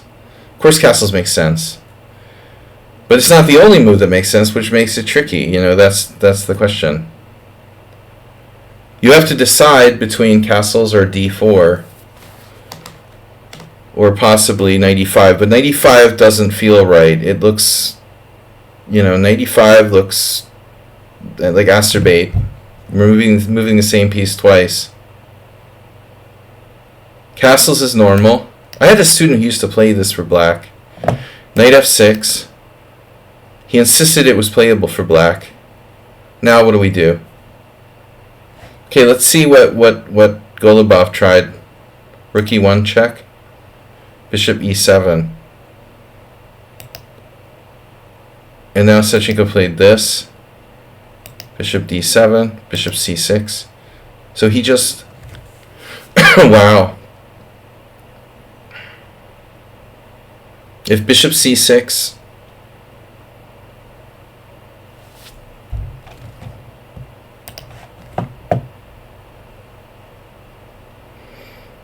White only has a slight edge here. I mean, this kid got techniqued by a stronger player. But I'm not sure. I think I would be tempted to play bishop takes c6. For example, knight c6, b c6, queen e2, queen d7, and how the hell do you get out of the pin? I love this. King f1, king f8. Any other questions? And then black plays like h5. There's this move. There's so many exchanges that it's possible black can hold on. But I mean, you know, Golubov should have done his homework. But you know, the interesting thing is, like, most people didn't play rook e1 in that line. This is much more common, right? Like d4. I mean, the problem chess riddle in my experience is that knight e5 doesn't develop as much as the other moves. I think that d4 is the main line. Mobilizing our bishop and obviously, you know, creating some tension, possibly opening this up. It's more constructive than knight e5.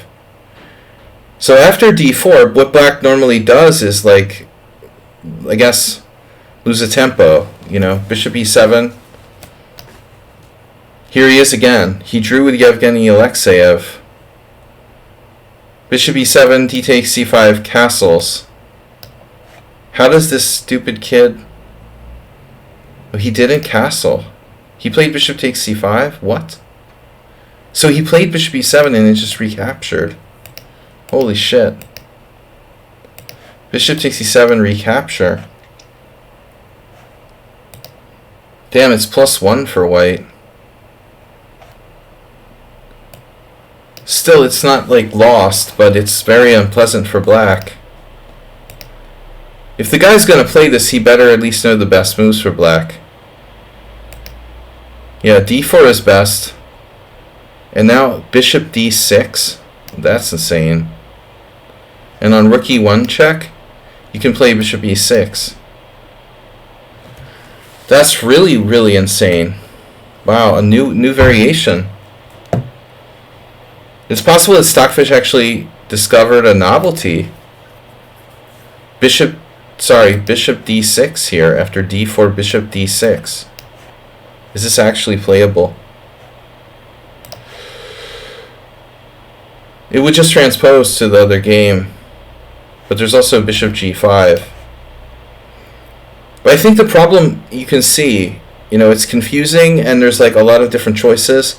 And it's hard for white to decide like which is the very best line. Castle. Eventually we win a pawn. Bishop f6, queen f6, knight d5. Or dc5, bishop takes c5. Look at this score. Black has 2.5 out of 3. Thanks WJ Live, happy Thanksgiving. Yeah, knight takes c5 was played as well. It's the same shit, different day. Bishop takes h2 check. You get the pawn back. Your pawn structure gets shattered. I like this better for white, actually, but still it's a little messy. So anyway, it's just like more unclear variations. Like how do you choose the best line? It seems like what Savchenko did was by playing rook e1.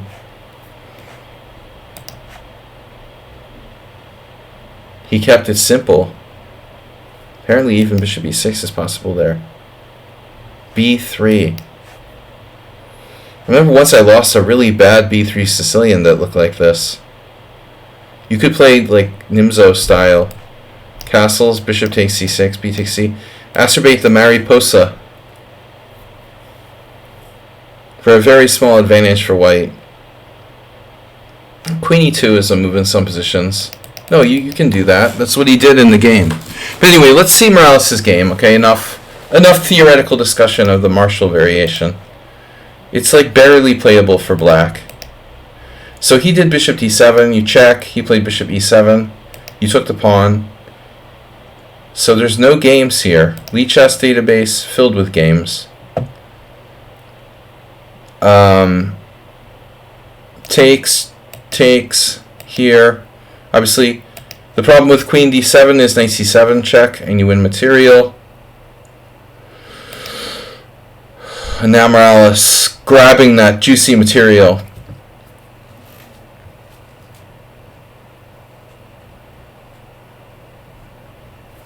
Don't get your queen, caught out of play or anything.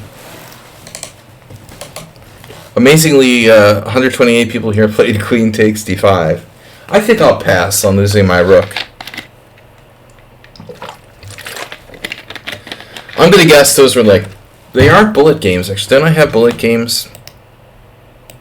Unbelievable, actually. It's unbelievable that 128 people played this in non-bullet games, queen takes d5. Why would you want to lose your rook?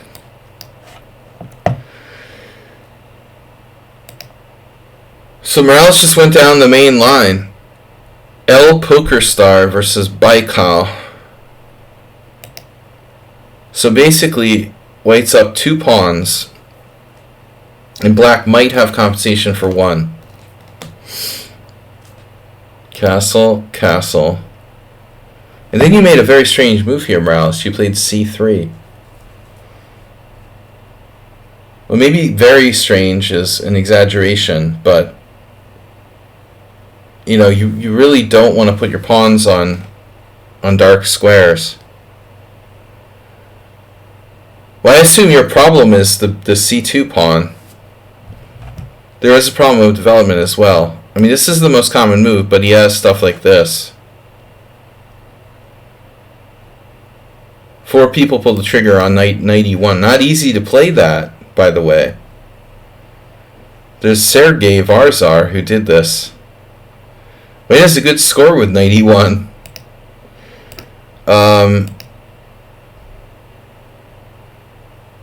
Well, I mean, you're up 2 pawns, so you can afford to sacrifice 1 back. Another suggestion is a3. Physically stopping knight b4. But I think, you're also going to have to contend with the fact that there will be, some backwardness to this pawn here. Not really a big issue, though. Issue. I don't think that c3 is the best move. Let's see. There's some weird-ass tricky move. b3. b3, rook e1. Rook e1 looks funny. Because you're asking for like a knight fork there on c2. So c3 is weird. Now you're creating like a weakness in your white squares. You still can't get your bishop out. Are you gonna like play d4? You did. Well, it's nice when you're up 2 pawns, you can afford to give 1 back. cd4. And now knight d4.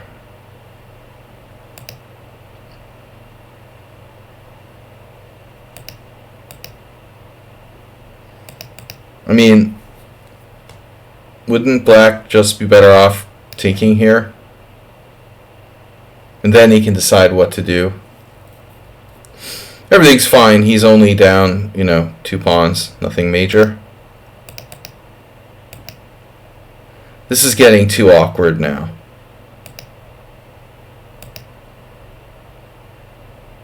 And it's tough to decide which way to capture, but I guess you're still on a7. So maybe black needs to try knight c6 now.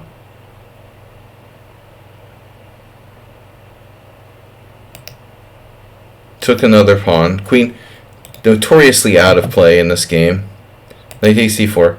So you're basically trying to set yourself up to get mated, but you need a way to move your bishop to b2. So Morales should play. Can you find the helpmate? b3, king h8, bishop a3, knight e2 check, king h1, queen takes h2, king h2, and rook h6 mate. That's what should happen. Seriously, if you're really heads up, that's in the position. You could totally do it. You could totally do it. And it's just a pity for him that you're holding that h6 square. He was aware. He's just perfectly set up for that crap. He needs to blot out that. Man, there's sneaky moves he could play. I'm thinking g5. What if you went here? This is absolutely the best move. Knight e2 check, king h1. Yeah, this is the perfect moment for g5. I mean, right? It doesn't work. Damn it, you're on the rook too. God damn it, Jerry. So he's got to play rook b5. He should try rook b5 or rook b4. No, not rook b4 because of bishop c5. He has to try rook b5. The cheapo. Oh, that's nasty. Wow. Imagine Morales' feeling if he's falling for this. Oh no, Morales. How could this guy miss this? I mean, this is his only chance. He takes on b2. Knight e2 check, king h1. Rook takes b2. I guess he figures he can go back later. Now you win the exchange, though. Yeah, I mean, it even prevents bishop c5. You're threatening the rook, and you're threatening there, This is perfect move.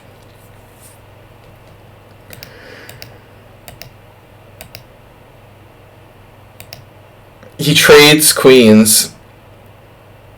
Well, the guy, shouldn't trade queens, I guess, but he's only 1 pawn down now.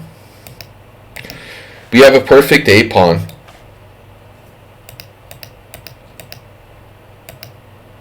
Ugh. Ugh. Yeah, this is just totally winning. Oops. Very nice. What? You did that? Wait. Oh, it's back rank mate. Oh my god, you blundered a back rank mate. So Morales rushed here. All he had to do was eliminate the back rank mate and black can resign.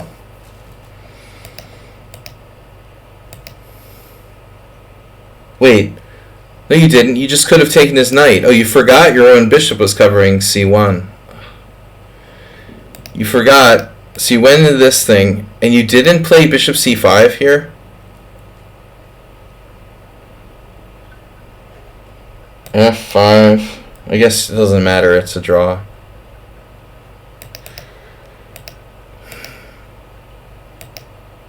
Just make sure you put all of your pawns on the wrong color.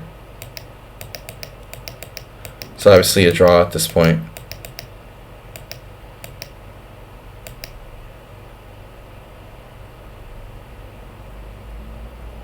Wow. So F takes is a draw. I wouldn't have guessed that, to be honest. It's a stalemate thing? Or what? I don't understand. Why is F takes a draw?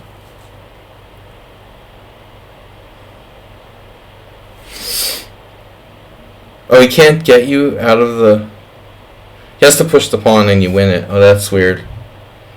So you have opposition. He has to push the pawn and it's a draw. Let's say like king d6, king d4, king c6. You can't go to c4.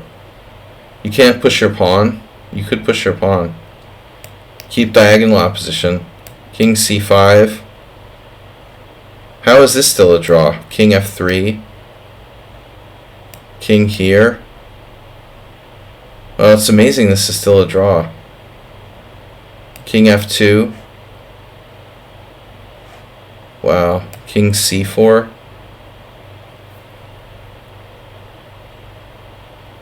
Wow. Man, I would have thought I was winning with black. That's crazy. So you played king takes, now you're lost apparently?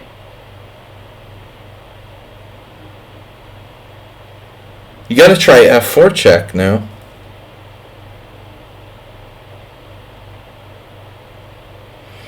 Just not enough time. f4 check takes, king f3, h3 right away. And then if you go g5, he just goes over and gets it. Yeah, it's a good one. So objectively, can we still put up any resistance? There's always a way. f3, f3, h3, f3, h3, king f2, king f4.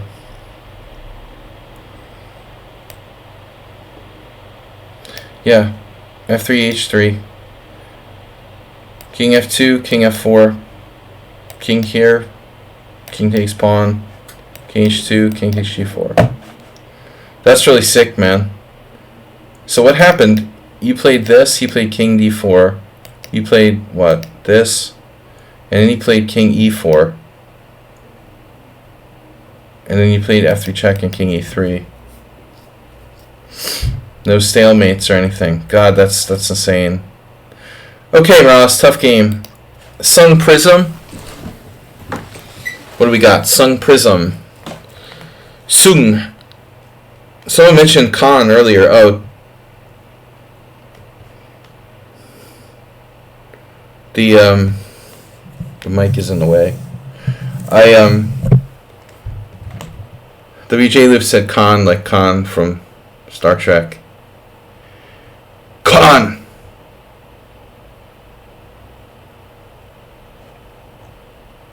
Captain! I mean you no harm. Am I not a guest on your ship? Okay, Sung. To Sung. To Sung Prism. Guys, join the Kraken team. Kraken Training Squad. Saturday, new stream.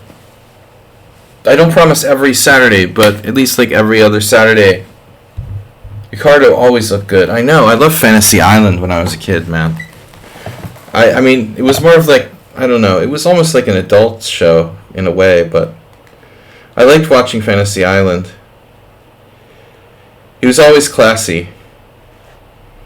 I bet he got a lot of chicks. Alright. Anyway. E4, C5, knight f3, E6, D4, takes, A6. Khan! Khan again. Khan!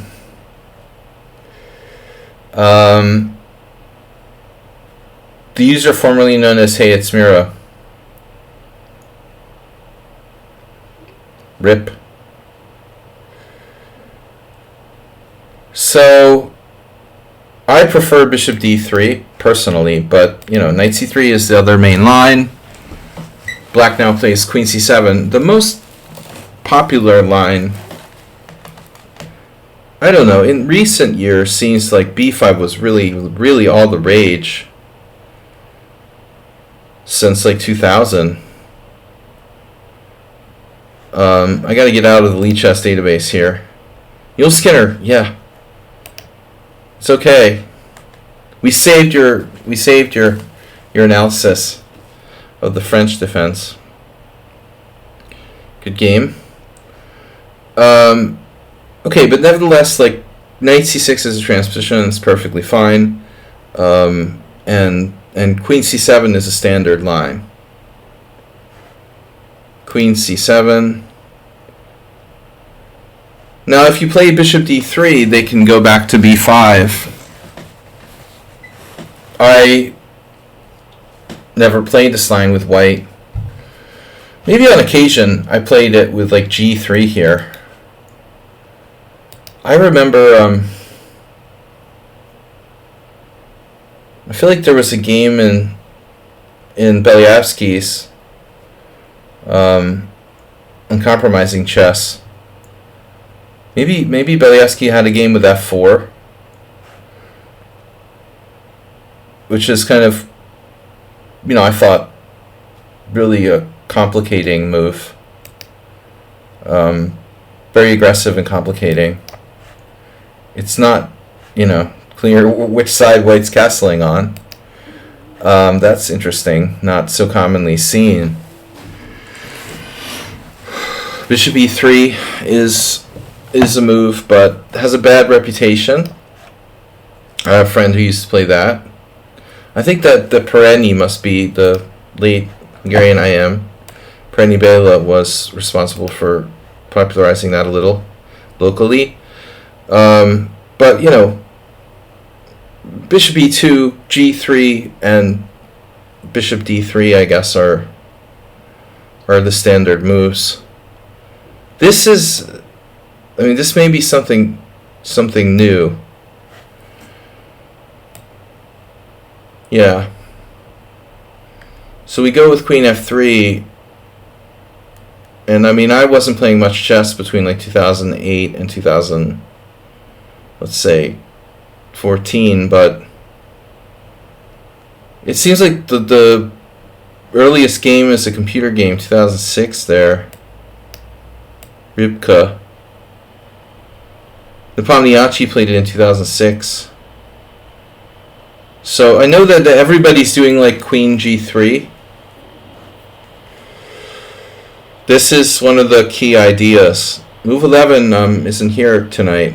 I don't know why, but he's analyzed some variations we've looked at with this queen exchange. It's like an offer you can't refuse, but like all versions of this queen exchange seem to favor white. Like when you do queen takes g3, I just take with the h pawn, and opening the file is good for white in the ending. So if you're looking for something interesting, queen f3 is a modern idea. Someone actually played this. Wow. Firouzja, Nepomniachtchi Firouzja, queen e5. Okay, dude, that's got to be like a chess.com blitz game or something. That's not a principled move. So, alright, this didn't happen. We have bishop e3. Pereni style. Yeah, so now black's supposed to put pressure on you pretty quickly. You know, I think I had a similar position with bishop b4. You know that? In fact, I think I had this position for black once against Varady Victor. Oh, bishop b4 was the game. You've gone into this. So I won a Hungarian team championship game with black in this line, but it was by a different order of moves. I played queen c7 on move 2. I never play really the Khan. It was a Quinteros variation. And then Varady played this. And I don't think my game's in the Opening Explorer. It was around 2000. 13. But it was Hungarian second division. And a lot of times those games, they're not played on DGT boards or anything, so it's really hit or miss. It's really, really hit or miss, more miss, that my games actually got in the database that were played in the Hungarian second division. Something weird happened. I did like knight f6. Somehow I won a pawn. I mean, I don't remember what happened here. Did he do like queen d3? I really can't recall how it went. Black has a very good score in this line. Alright, so this is bad. Yeah, bishop e3 not great. But I think this is the best move, bishop b4. Instead, black goes knight f6, and now bishop d3. Yeah, my friend Emil plays this. It's not great, but it's not that bad. For white, probably. Not considered to be like really a legit variation for white. I think you could play a3 to stop bishop b4, but it's passive. And basically bishop e3 is a mistake, and you lost your advantage.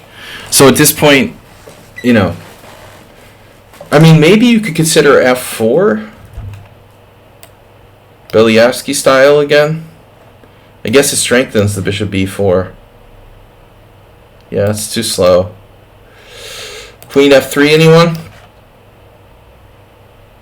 You're still going to get bishop b4. There's just no really good answer to bishop b4. White can go back with bishop d2. I mean, maybe it's not that simple, Maybe queen f3 is not that bad. It's definitely playable. With bishop e2, you're running into bishop b4. Just gotta follow from Imwa. Sorry, Imwaza. That's why I'm raising money for glasses.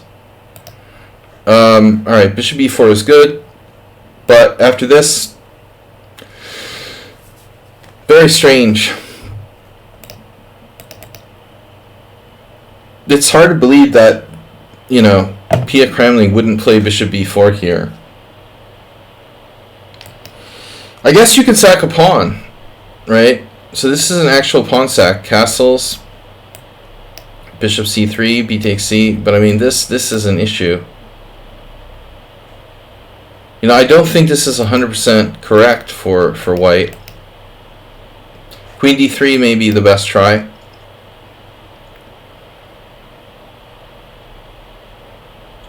Under the circumstances, you castled, and now this is not what happened. Sorry, black played bishop e7. Okay, now all bets are off. Now you have a good position. Now you're playing the white side of the Scheveningen, and it's up to you what you want to play. I mean, don't do something stupid like f3 unless it's necessary. You ended up playing very aggressively here with queen d2, which is obviously playable, but maybe you're asking too much. With black, I almost want to play like bishop b4 here and play down a tempo.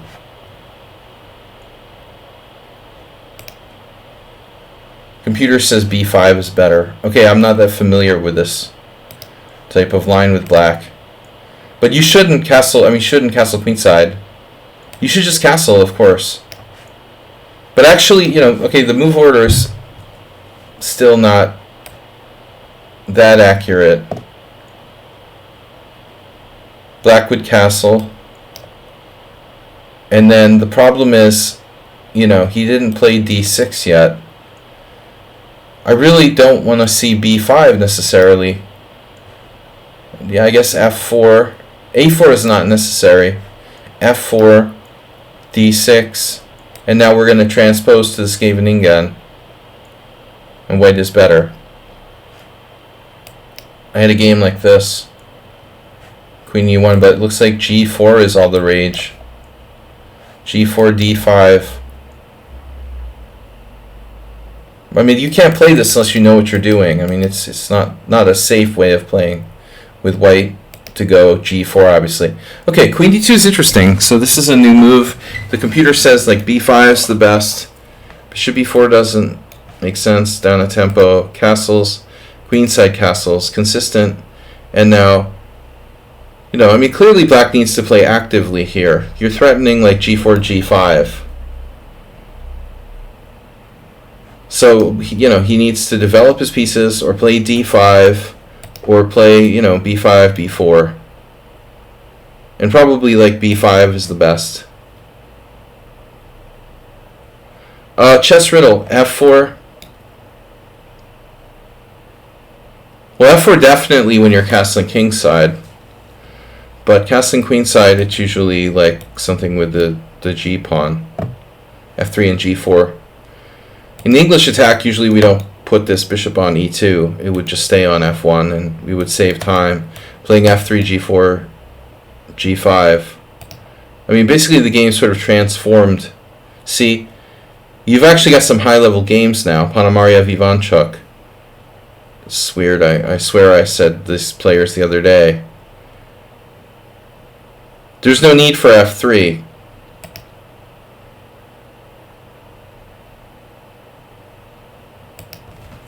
No need for f3 here. You can play g4, then play it. You know, e5 is not a threat. Obviously, you have knight f5. There's no sense in playing f3 necessarily. I mean, the bishop gets in the way of the queen.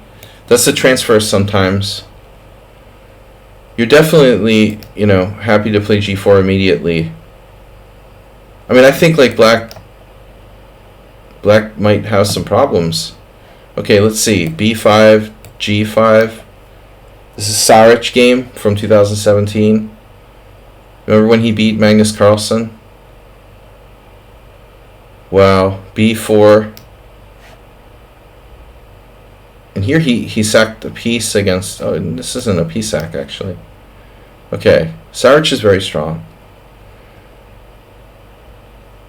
I don't know the opponent here. Probably some junior tournament. It was only a few years ago. I don't know.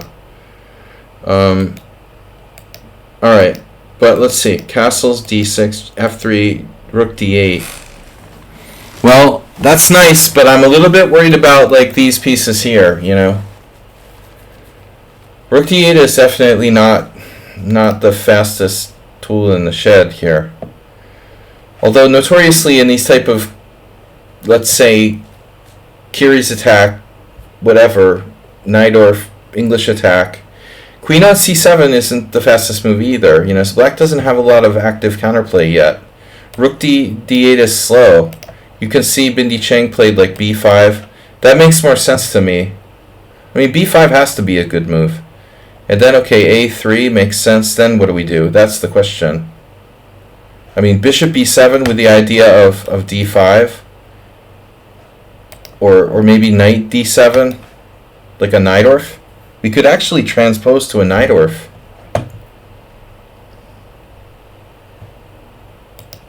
But if you play knight d7, you have to make sure your other knight, you know, isn't gonna like. The problem is you get jammed up. See, there's games. g4. Now we need to move the knight again. Knight b6, g5. So this is totally like an English attack. White won all 5 games. Damn. White's lost the tempo with bishop e2, but other than that, he has a model English attack. We're going to have to just take on c4 when the knight comes to c4. We wasted a move. Okay, but I don't like rook d8 particularly. h4. I mean, h4 looks too slow. I think here you have to realize, right, his idea is to play d5, obviously. One of the most important concepts is like trapping the queen concept. So if I play g4, black plays d5, you can play e5. And the idea is queen takes e5, bishop f4. So the queen has nowhere to go. So basically you play g4, and if black plays d5, he's not really guarding the c5 square. You can just go ahead and push. Now he has to go back. It becomes like a weird, let's say, French defense. But this rook at d8 didn't help that much. Maybe for retreat purposes, for defense. Now f4, and white has a pretty good French defense, I would say. h4 is another plan. I mean, it may not be that bad. But can we meet d5 with e5? Takes here, queen h5, g4. That's also trapped. So that also traps. So d5 still can be met by e5. Although, you know, okay, say d5, e5, knight d7. You know, what do we do now? We have to play like f4 anyway. At the end of the day, you know, h4 is pretty useful. You can play h4, h5, h6. Typical idea in the French classical. But it's still, white's still got to find a breakthrough. You know, it's not that easy. I personally don't like h4 that much. So h4, and then black plays e5. Now it's really a Najdorf. e5 looks like it could be a problem with h4. If you play g4 instead, right? There's no way he can do this. This is like game over. It's a total catastrophe. After bishop takes f5, you can take with the g pawn, right? It's decisive. I mean, the threats down this file is too much. There's no d5. There's too much pressure. I mean, maybe I take with a knight, whatever. I don't believe in black's position. So it looks like maybe he found a hole in your position, h4, e5. And now black has a chance. But there's also this. Really no time. So you have to consider knight b3. Not great though, right? But I would consider it. If a5, he gives up the b5 square, you could play like a4. This is not really an issue. The issue is bishop e6. You know, this rook doesn't really go here too often in the Najdorf, the classical English attack, Najdorfs. But, you know, he's threatening d5 now. So you have to go knight d5 to stop him. Now this maneuver isn't available, which is really common. So let's say black, you know, has a problem. If he does this, he'll have to move the rook again. You know, that's it. But where, you know? Okay, let's say g4. Maybe too slow. There's knight b6. Well, we got it. g4, knight b6, bishop b6, queen b6. Maybe white's better here, but it's not that crushing. So on the game, you played knight f5, which is natural. But now our question is this, right? Here, is there any other option? Is there d5? Probably not, right? You just take and take. So he has to take, and that's nice. But it takes a while, and he's got d5. So maybe it's great for black. Maybe it's not. There's another problem, though. There's also bishop b4, so it's not like there's one threat. It seems like black has two threats here, both d4 and bishop to b4. So you just allowed him to play d4. You could still... oh, okay, you played bishop g5. No, this is fine. Okay, bishop g5, and now, yeah, black. I mean, I guess he has to consider this, but it looks pretty dangerous. I mean, honestly, I'm not sure. Okay, he can go back though. Watch this f6. Could be bad. So he goes d4. Yeah, but I mean, now your position isn't that bad. So I think this is a key position. You're threatening bishop takes f6, knight takes d5. He goes d4. You just played knight e4. And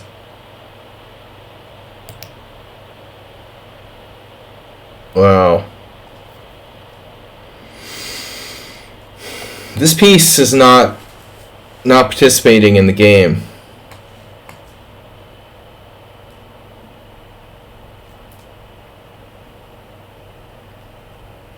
You need to get your e2 bishop in the game.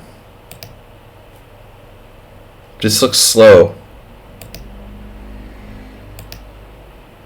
You know, I think at this point he's starting to trap your bishop, right? So he could have played f6.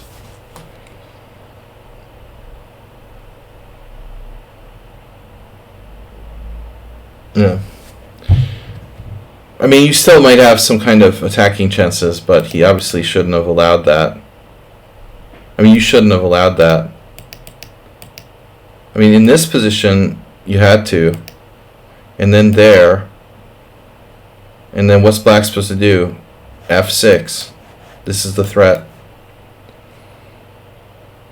I mean, you could not find a good move in this position. I mean, there's just no obvious move.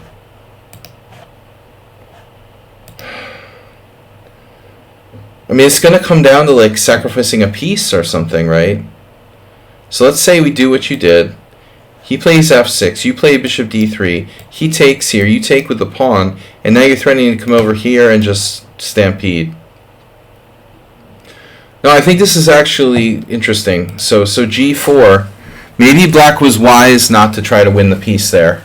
He plays rook c8. Now I think you should play this at some point, but he also has knight b4. a2, not a major problem. But you need to get your queen across in some lines. Here, trading helps black slightly, I think. However, g5 is good. Yeah, it's a really crazy game. I guess f6 is dangerous. Everything's dangerous for black now. Whoa. Yeah, well, he's starting to win your queen, so you can play f6.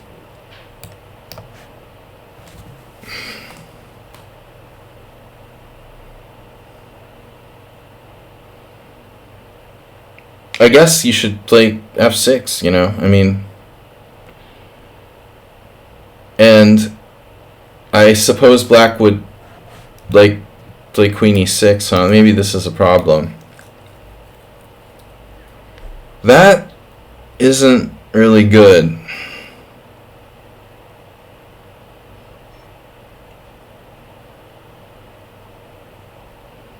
Well, okay, you have to play king b1.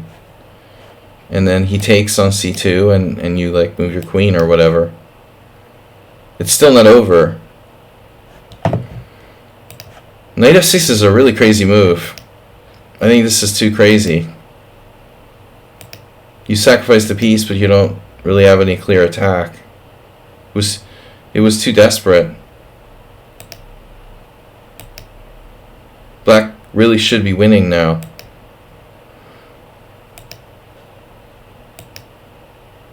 He's attacking there. I mean, objectively, I think that he should be winning with careful play here.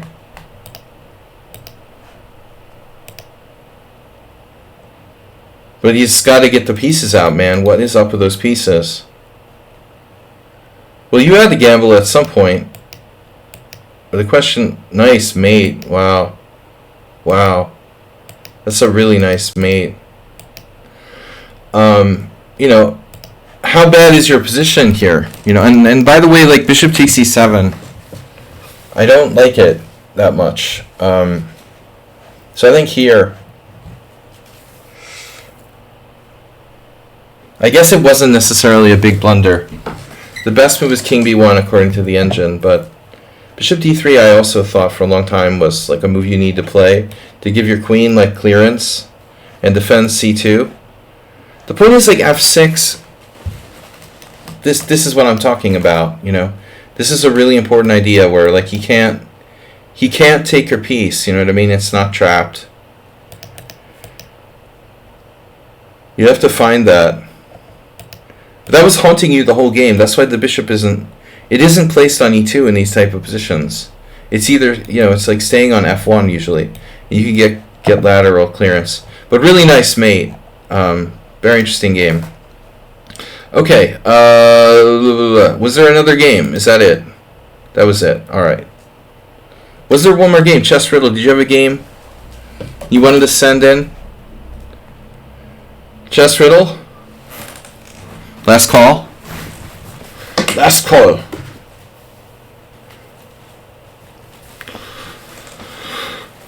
Yeah. I mean, don't feel like it's obligatory, just I thought you had something you wanted to share. Because sharing is caring. This was an interesting game. Yeah, I mean, knight f6 check. This is no way this is good, dude. This is psycho. You went psycho, so look at the engine. Wow, you're actually... I thought you were worse, but you're actually better after this line. I was giving this line. Queen e6, king b1. This is exactly the line we were talking about. Oh shit, you have rook takes c2, queen e3. I missed it. I saw the idea. You got back rank mate, and I'm sure you saw this too. So we can't play rook takes c2. He has to take the exchange. Okay. So this would have been like a very logical continuation. And then, I don't know, you know, like bishop takes d1 or rook takes d1 seems strange. But, okay, rook takes d1. You have compensation. Good prospects for this bishop, actually, to get into the game somehow, you know, at some point. Maybe f4 in the future. Alright, I'm just gonna say, like, tomorrow we're gonna be back with a morning stream. And, alright,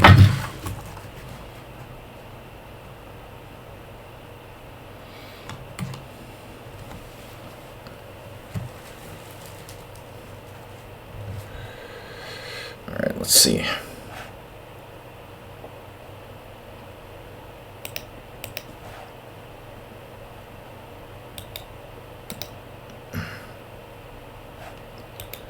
Open.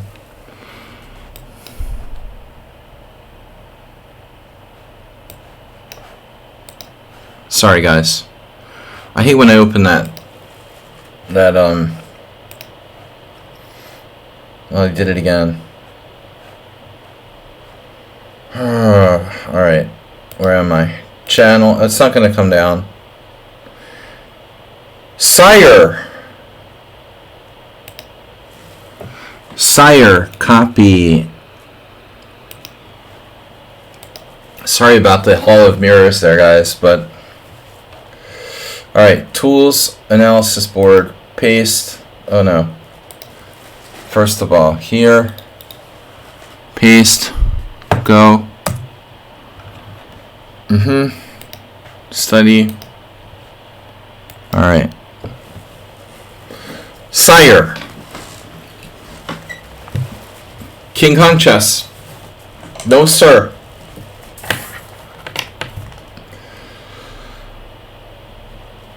Urazen. Urazen against Chess Riddler. Let's see. The Riddler. Black here. No Kraken. Thanks again for Finvar for the 1,000 bits. Thanks to those of you who subscribed. Please support the stream by subscribing. We only had one gift sub today. We will be back on Friday. Tomorrow morning, I'm going to be streaming in the morning with some rapid challenges. Saturday, Chess Riddle, did you join our Kraken? Join the Kraken. Where's the Kraken? Where's the Kraken team?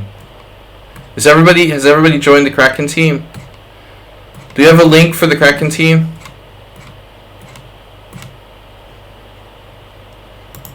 Pin the message. Thank you. Once I pin it, like, how do I get rid of it? How do I let go? It's like clicking on my horse in Red Dead Redemption 2. It's ridiculous. Guys, join our Kraken team because we're going to have a training battles, like on team training battles on Saturday. Saturday night, live. Sociopath defense. If you need a good lawyer, I highly recommend him. Okay. So Urasin, playing white, e4, e5, knight f3, knight c6. Puke all over the board. Why does everybody have to play bishop c4? I mean, it's like, it's no fun. I mean, I really complain a lot about closed positions. I wouldn't mind it, honestly, but it's like everyone online plays bishop c4. It's fine once in a while. Michael Adams can play it or whatever, but does it have to be every single game that we get bishop c4? Can't some people play bishop to b5? I've had a few Scotch games lately, which was a nice change of pace. Now, I think like bishop c5 is objectively, bishop c5 is like objectively like the most reliable move for black, and I don't think the Evans is a problem. Against the Evans, you should just like take it and play like bishop a5, and on d4 you play like d6, queen b3, queen d7. This line is totally fine for black. So Evans is not an issue, but you know, I do get a lot of like boring kind of games, and the main line is also not so simple. Like d4, pawn takes pawn, not the old Molar attack, but the e5. You know, this isn't easy. So this is White's best try in the Italian game, I think. The positions are, you know, not that simple, and White has a little pull. But you played opponent played c3, you played knight f6, he played d3. He played, you know, the slow Joko. And this is what, you know, a lot of players do at the top level. I mean, the problem with the whole thing is, like, by the way, if we play knight f6, I would play knight f6 every game, but like knight g5 is, it's a little annoying. I mean, the Chigorin variation is not that easy to handle. I want to play like b5, but I'm afraid of this variation. I don't know if this variation is, if it's good enough or not, you know. This Olvestad. So anyway, back to, you know, bishop c5, c3, knight f6, d3. Alright. I will leave that to Mr. Coffee to explain it. To Repunch, the new Repunch. The new and more polite Repunch. Master of questions. Alright.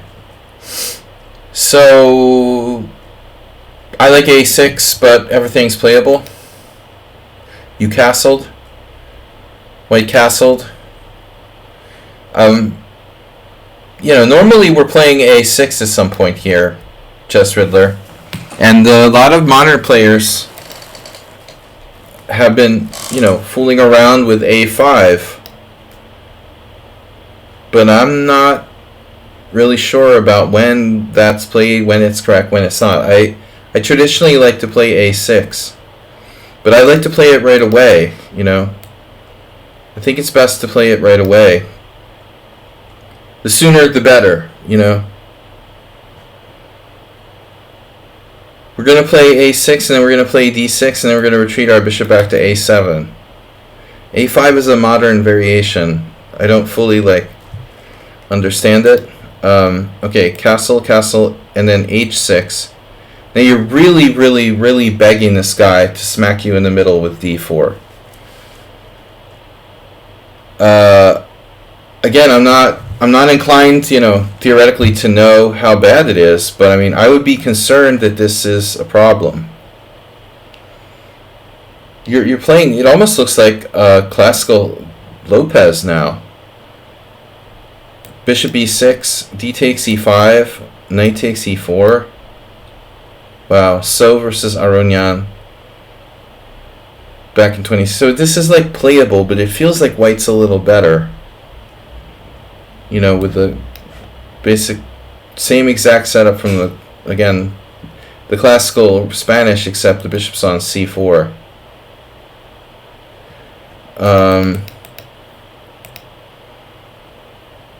You could also play like bishop e6 or something just to brace yourself for d4.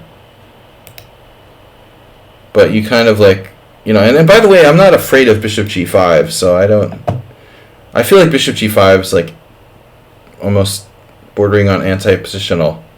The other thing is, if he plays bishop g5 too early, you can bring your bishop back to e7. So say you played a6 here and white played bishop g5. Theoretically, black can play bishop e7. Good old Boguslavsky.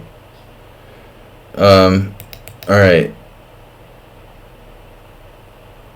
By the way, like, usually white plays bishop b3 too. I mean, he didn't do that. He plays d3. You know, you castled, like, a lot of people are going to be playing like bishop b3. Yeah, I mean, I think this is more fundamental than h6 or a6. a6 d4. Bishop a7, another weird Spanish like here. I don't know. Do you play that looks crazy. That looks crazy, Brian Wall, and the, what's it called? The fishing pole attack or whatever? I'm not going to do that. There's no way. I don't like losing my center, you know. I really would rather stick to really fundamental stuff here and play the d6 and make sure my center is like, make sure my center is cool. I'm also not afraid of b4, like bring it on. Bring on this. Asterbate used to love to play this with white. Bring it on. I'd rather have white like playing on the queen side. I am not afraid of that. If he wants to move all of his queenside pawns, that's fine. Okay, castles, h6, risky, rook e1. Wow, and you did rook e8. There's only one game where this even happened. 2020. And white played b4. It's interesting, on b4, are you going to play bishop f8?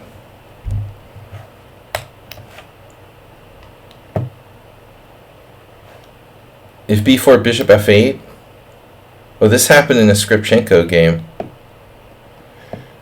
She's overrated. Queen b3. Queen e7. Knight h4. Oh my god. That's not right, master. That doesn't look good. A threatening knight g6. Oops. Would that be pretty sick, right? Like d6, knight g6. Good night, Almira. How many men has she destroyed?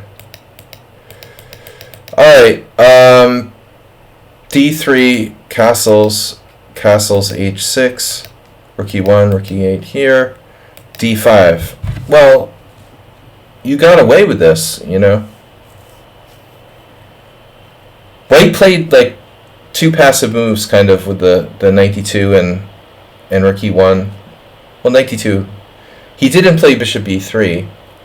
Okay, but still, white should take.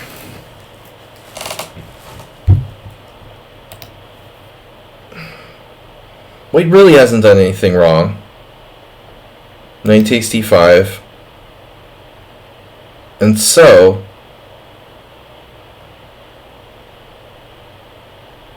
I saw a very similar game recently Well, like I said, I played a bluff based on opponent play. Well, I played d4 now. I see. So d4 tactically works. White doesn't have to play d4 though. White could play in a more safe manner, right? Like say white played knight e4.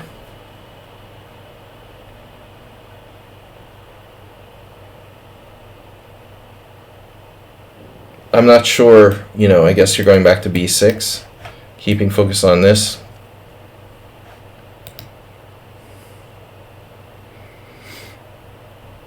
It looks like black's okay, but I'm not sure black is better. Oh my god. Take that back. Black is lost. Wow, so bishop h6, you're lost. I guess bishop e7 is in order. Or bishop f8.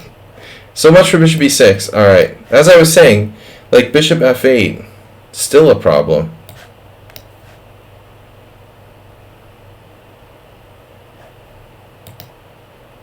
Damn, dude.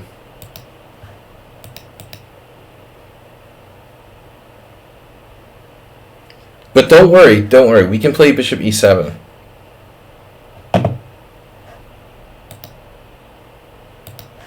You have to play bishop e7. Holy shit.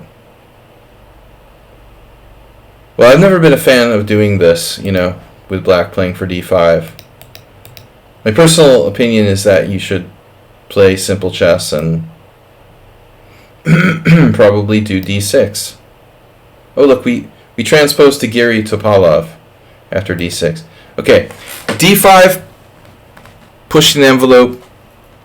He takes, you take, and then he plays d4. And here I wasn't sure what was going on. I think you can't sacrifice, right? Takes. I mean, you gotta at least look at it for a second. Takes. Is there anything here? No. So you have to retreat. White plays this. I mean, he doesn't have to play pawn takes pawn here. White could just develop their pieces, with like knight e4.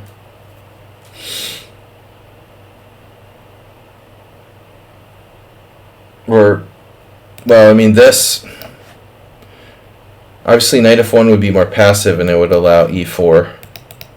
Although I don't know if that's crushing or anything. This prevents that. I clicked on the wrong button. Sorry. So d takes e5. You went bishop g4. But I'm just saying I'm not sure if d takes e5 is forced. Knight takes e5. Yeah. Now you've got queen h4 coming. Knight takes, pawn takes. There's additional ideas of the queen h4,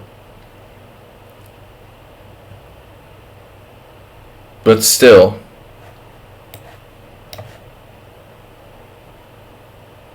white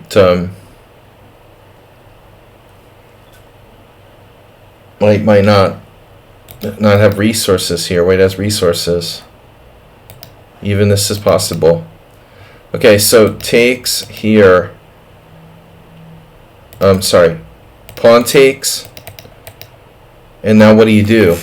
You sack the pawn. You sack the pawn, and don't really want to trade queens. You have maybe bishop f5 or bishop g4. I mean, I feel like this is the weakest point. Like knight f4, right?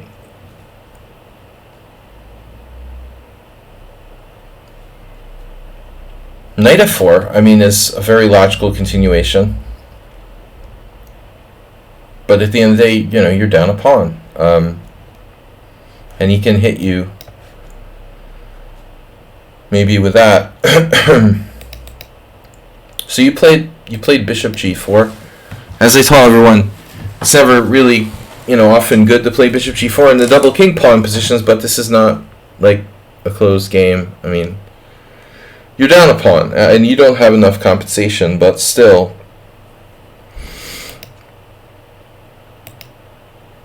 If he plays g4, he's really asking for it, yeah. Yeah, I mean, I don't know that I would have played that, but maybe he can play knight f1.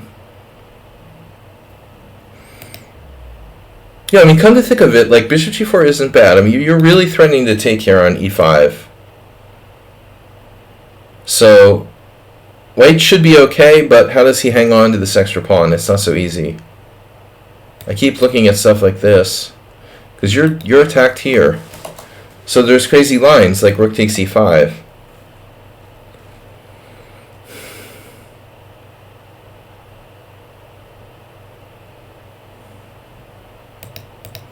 I don't know what white should play. I feel like your position is insufficient, but still, I don't know. I mean, as I said, I really have doubts about even pawn takes pawn. The computer likes knight takes better. I was looking at knight e4. That's nothing. He has to take the pawn. I guess this is safer trading pieces, but he was probably afraid of. I take with a rook. You can take with a rook too. I think, like, you know, trade as many pieces as you can with white. It's like a marshal. And then try to protect. Obviously, he should try to trade pieces if he's up a pawn. This g4 is clearly we're going over the edge with the danger a little bit now. If you play g4, you have to calculate exactly what's going to happen here. The point is, like, he has a knight move, next move, and your knight's hanging. Whoa. Wow. Knight f4. So clearly he missed knight f4. I missed it. I just kept thinking, like, bishop g6, you can play this. Your knight's under attack, and he's guarding f4. Wow. So this is really interesting, knight f4. I wouldn't have played g4 again unless I'm going to calculate it really deep. Wow, so knight f4. So bishop g6 is still better for white. Alright, so this is our big idea. And that's a very unpleasant surprise, but it really shouldn't be, you know, from white's perspective. I probably would have seen it if I was sitting on the white side. Anyway, so he tries to mitigate the danger here. If he takes,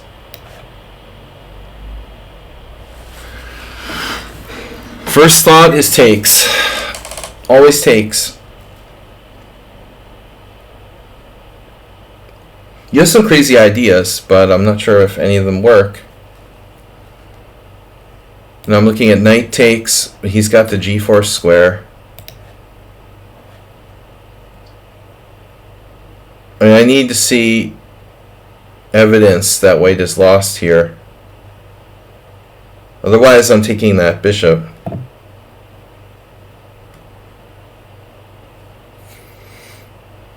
I mean, this is interesting, right? Okay, takes, check, king, g2.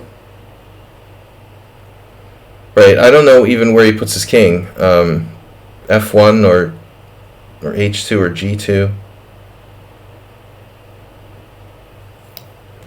Let's say f1.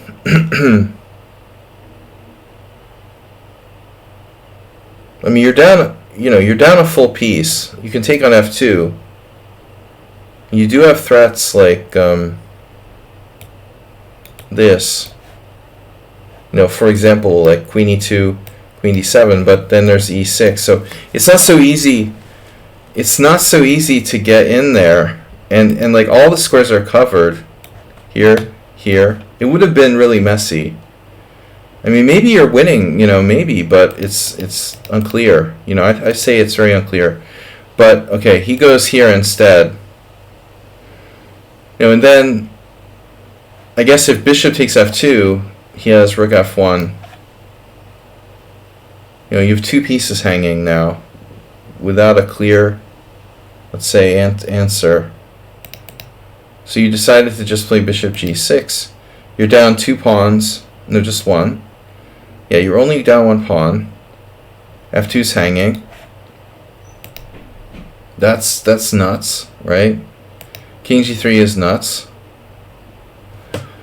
Yeah, I mean, that's really not sane, not a sane thing to do. King g3. Ballsy, Nedog, what's up? Yeah, I mean, I'm not, let's just say that King g3 is not my number one candidate move here. I don't see exactly why it loses, but it's like, kind of like, well, why would anyone want to do that? He's up a pawn. First order of business would be like trade queens if possible, like knight e4. He drops a piece there. Damn, he can't play knight e4. Okay, let's do knight f1. Now bishop takes f2, but our knight's hanging. Knight f1 attacks the f4 knight. So we trade queens. He takes. And then don't know. I don't know. It looks like this is bad. We have to actually pull the knight back to e6 and we're down a pawn. Nothing clear. I don't really want to trade queens either, so I think after bishop g6, knight f1, you can stick your knight on d3. Okay. Main idea came at knight c5. Okay. But I think there's some crazy shit with knight takes c5.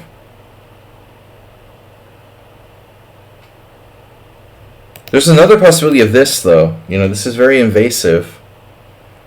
And I wouldn't feel like entirely safe with white. Alright, but after king g3, he's really asking for trouble.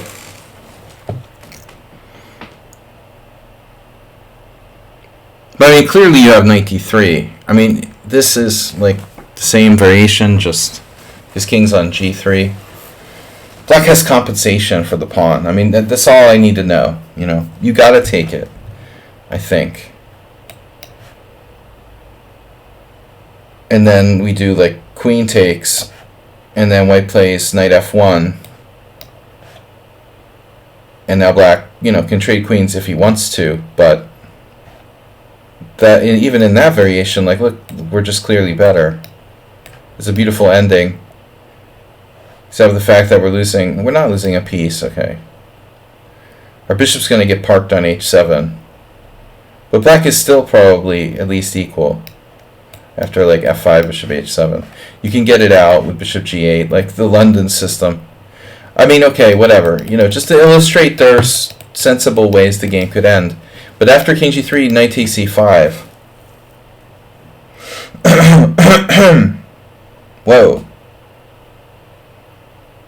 Okay, so that's doubly guarded. So it has 2 ways to take on e5 here. 2 ways, just nothing major. One thing is like, what's the point? I mean, this, you got something with that? Wow. So what happens on like knight takes? Oh my god. So that idea from the game can happen. That's sick, dude. I mean, I can interpose this idea from the game. This is a huge shot that happens like later. But obviously,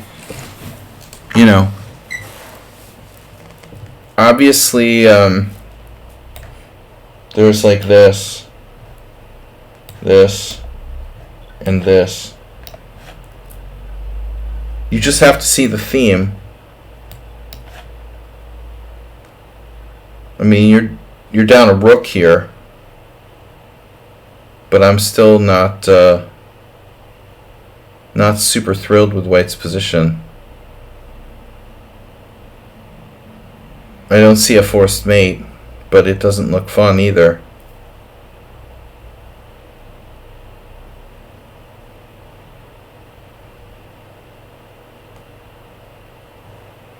So the game continuation was rook e5, knight e5, queen h4 check. And now he took on h4, allowing mate, but I mean clearly he has to play king takes f4. And this was a beautiful finish, you know, with bishop takes f2 mate. But I mean, okay, let's see how it ends.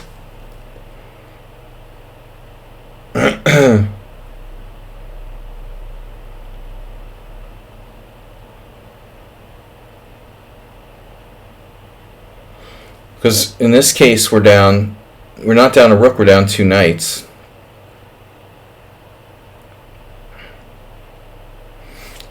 So what do I play? Mate in 2. What? Oh my god, it's mate in 2. Holy shit. So I didn't see it at all. I'm just totally focused on queen takes f2. The computer found it. I was completely focused on queen f2. Oh, that's crazy. So you just have mate. Wow. You just go the other way. Huh. Wow. Wow, that's brutal. So after this queen h4 check, it's just forced mate. And if knight takes, are we just doing the same thing? Check. It's just the same thing. Oh my god. Here. And queen f2 mate. It doesn't matter. So it doesn't matter which way he takes. He can't take. So he can't take on e5. It's unbelievable. Okay, I mean, a person in the right mind doesn't play king g3, like, but still, that's a really unbelievable shot. Stellar Chess says, "Hi, nice to meet you. Good to see your stream. Happy Thanksgiving to you and everyone here." Yeah, I'm not really celebrating Thanksgiving personally because I'm living in Budapest. Sometimes I do. This year, not really. But I do wish everyone else a happy Thanksgiving. And that was an amazing shot, dude. 85. I don't think I would have found this move.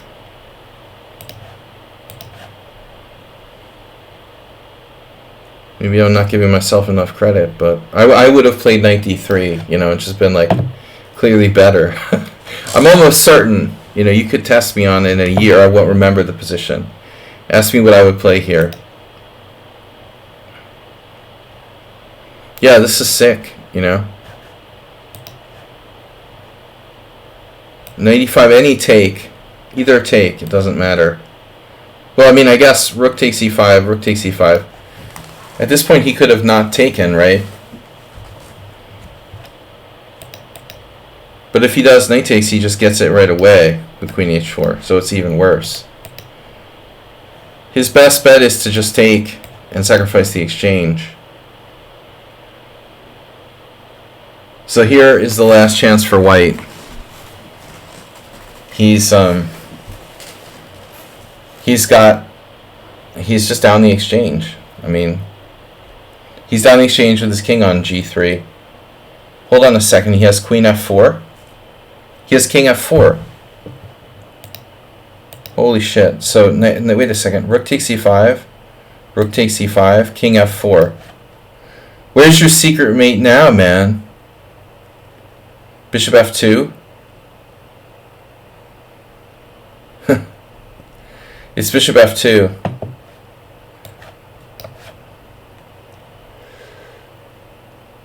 Oh my god. Threatening mate in 1. That's sick too. The worst part is like he can't move his knight because his queen is like unprotected. So it's like, what is he supposed to play? You know, he has no way back. He can't go forward. He gets mated in 1. Bishop f7 is nothing.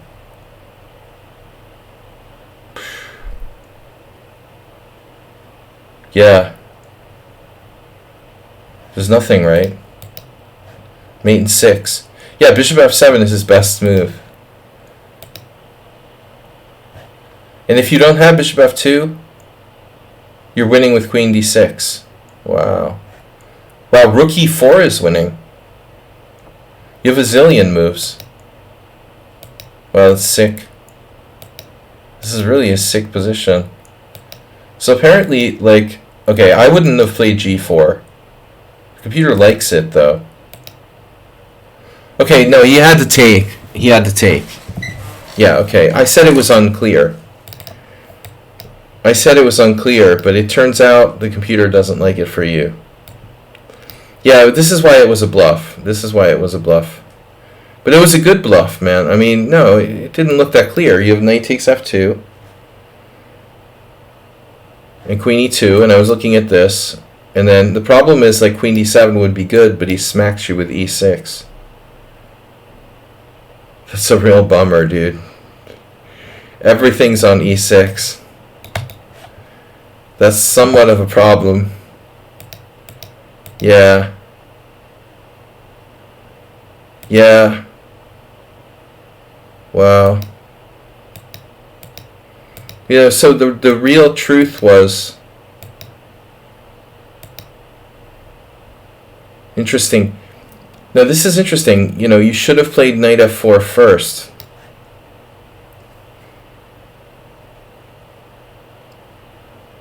Knight f4 first. It's probably best. But anyway, that was a cool game. I gotta go, guys. Thanks everyone for tuning in. New followers, check out our Kraken training squad and the Pond and Horses Club. Guys, on Saturday I'm going to host a team battle between our intra-team match. And tomorrow I'm going to do some rapid challenges for like 2 hours in the morning. But I want to thank everybody for joining us. And I try to have fun but also take chess seriously. So we actually get something out of my streams rather than like watching someone, you know, pound out bullet moves or whatever. That was a really entertaining game, man. I'm glad you shared it. So we'll see y'all tomorrow and this weekend. Friday, rapid challenges morning. Saturday night, 6:30. You know, team battle and video game streaming, whatever. And then Sunday is our simul night. So I do simuls, 25 player simuls on Sundays. So I'll see y'all there. Thanks for your support, guys. Thanks for tuning in. Thanks, Mr. Coffee. And see you guys in the morning. Have a good one. Bye-bye.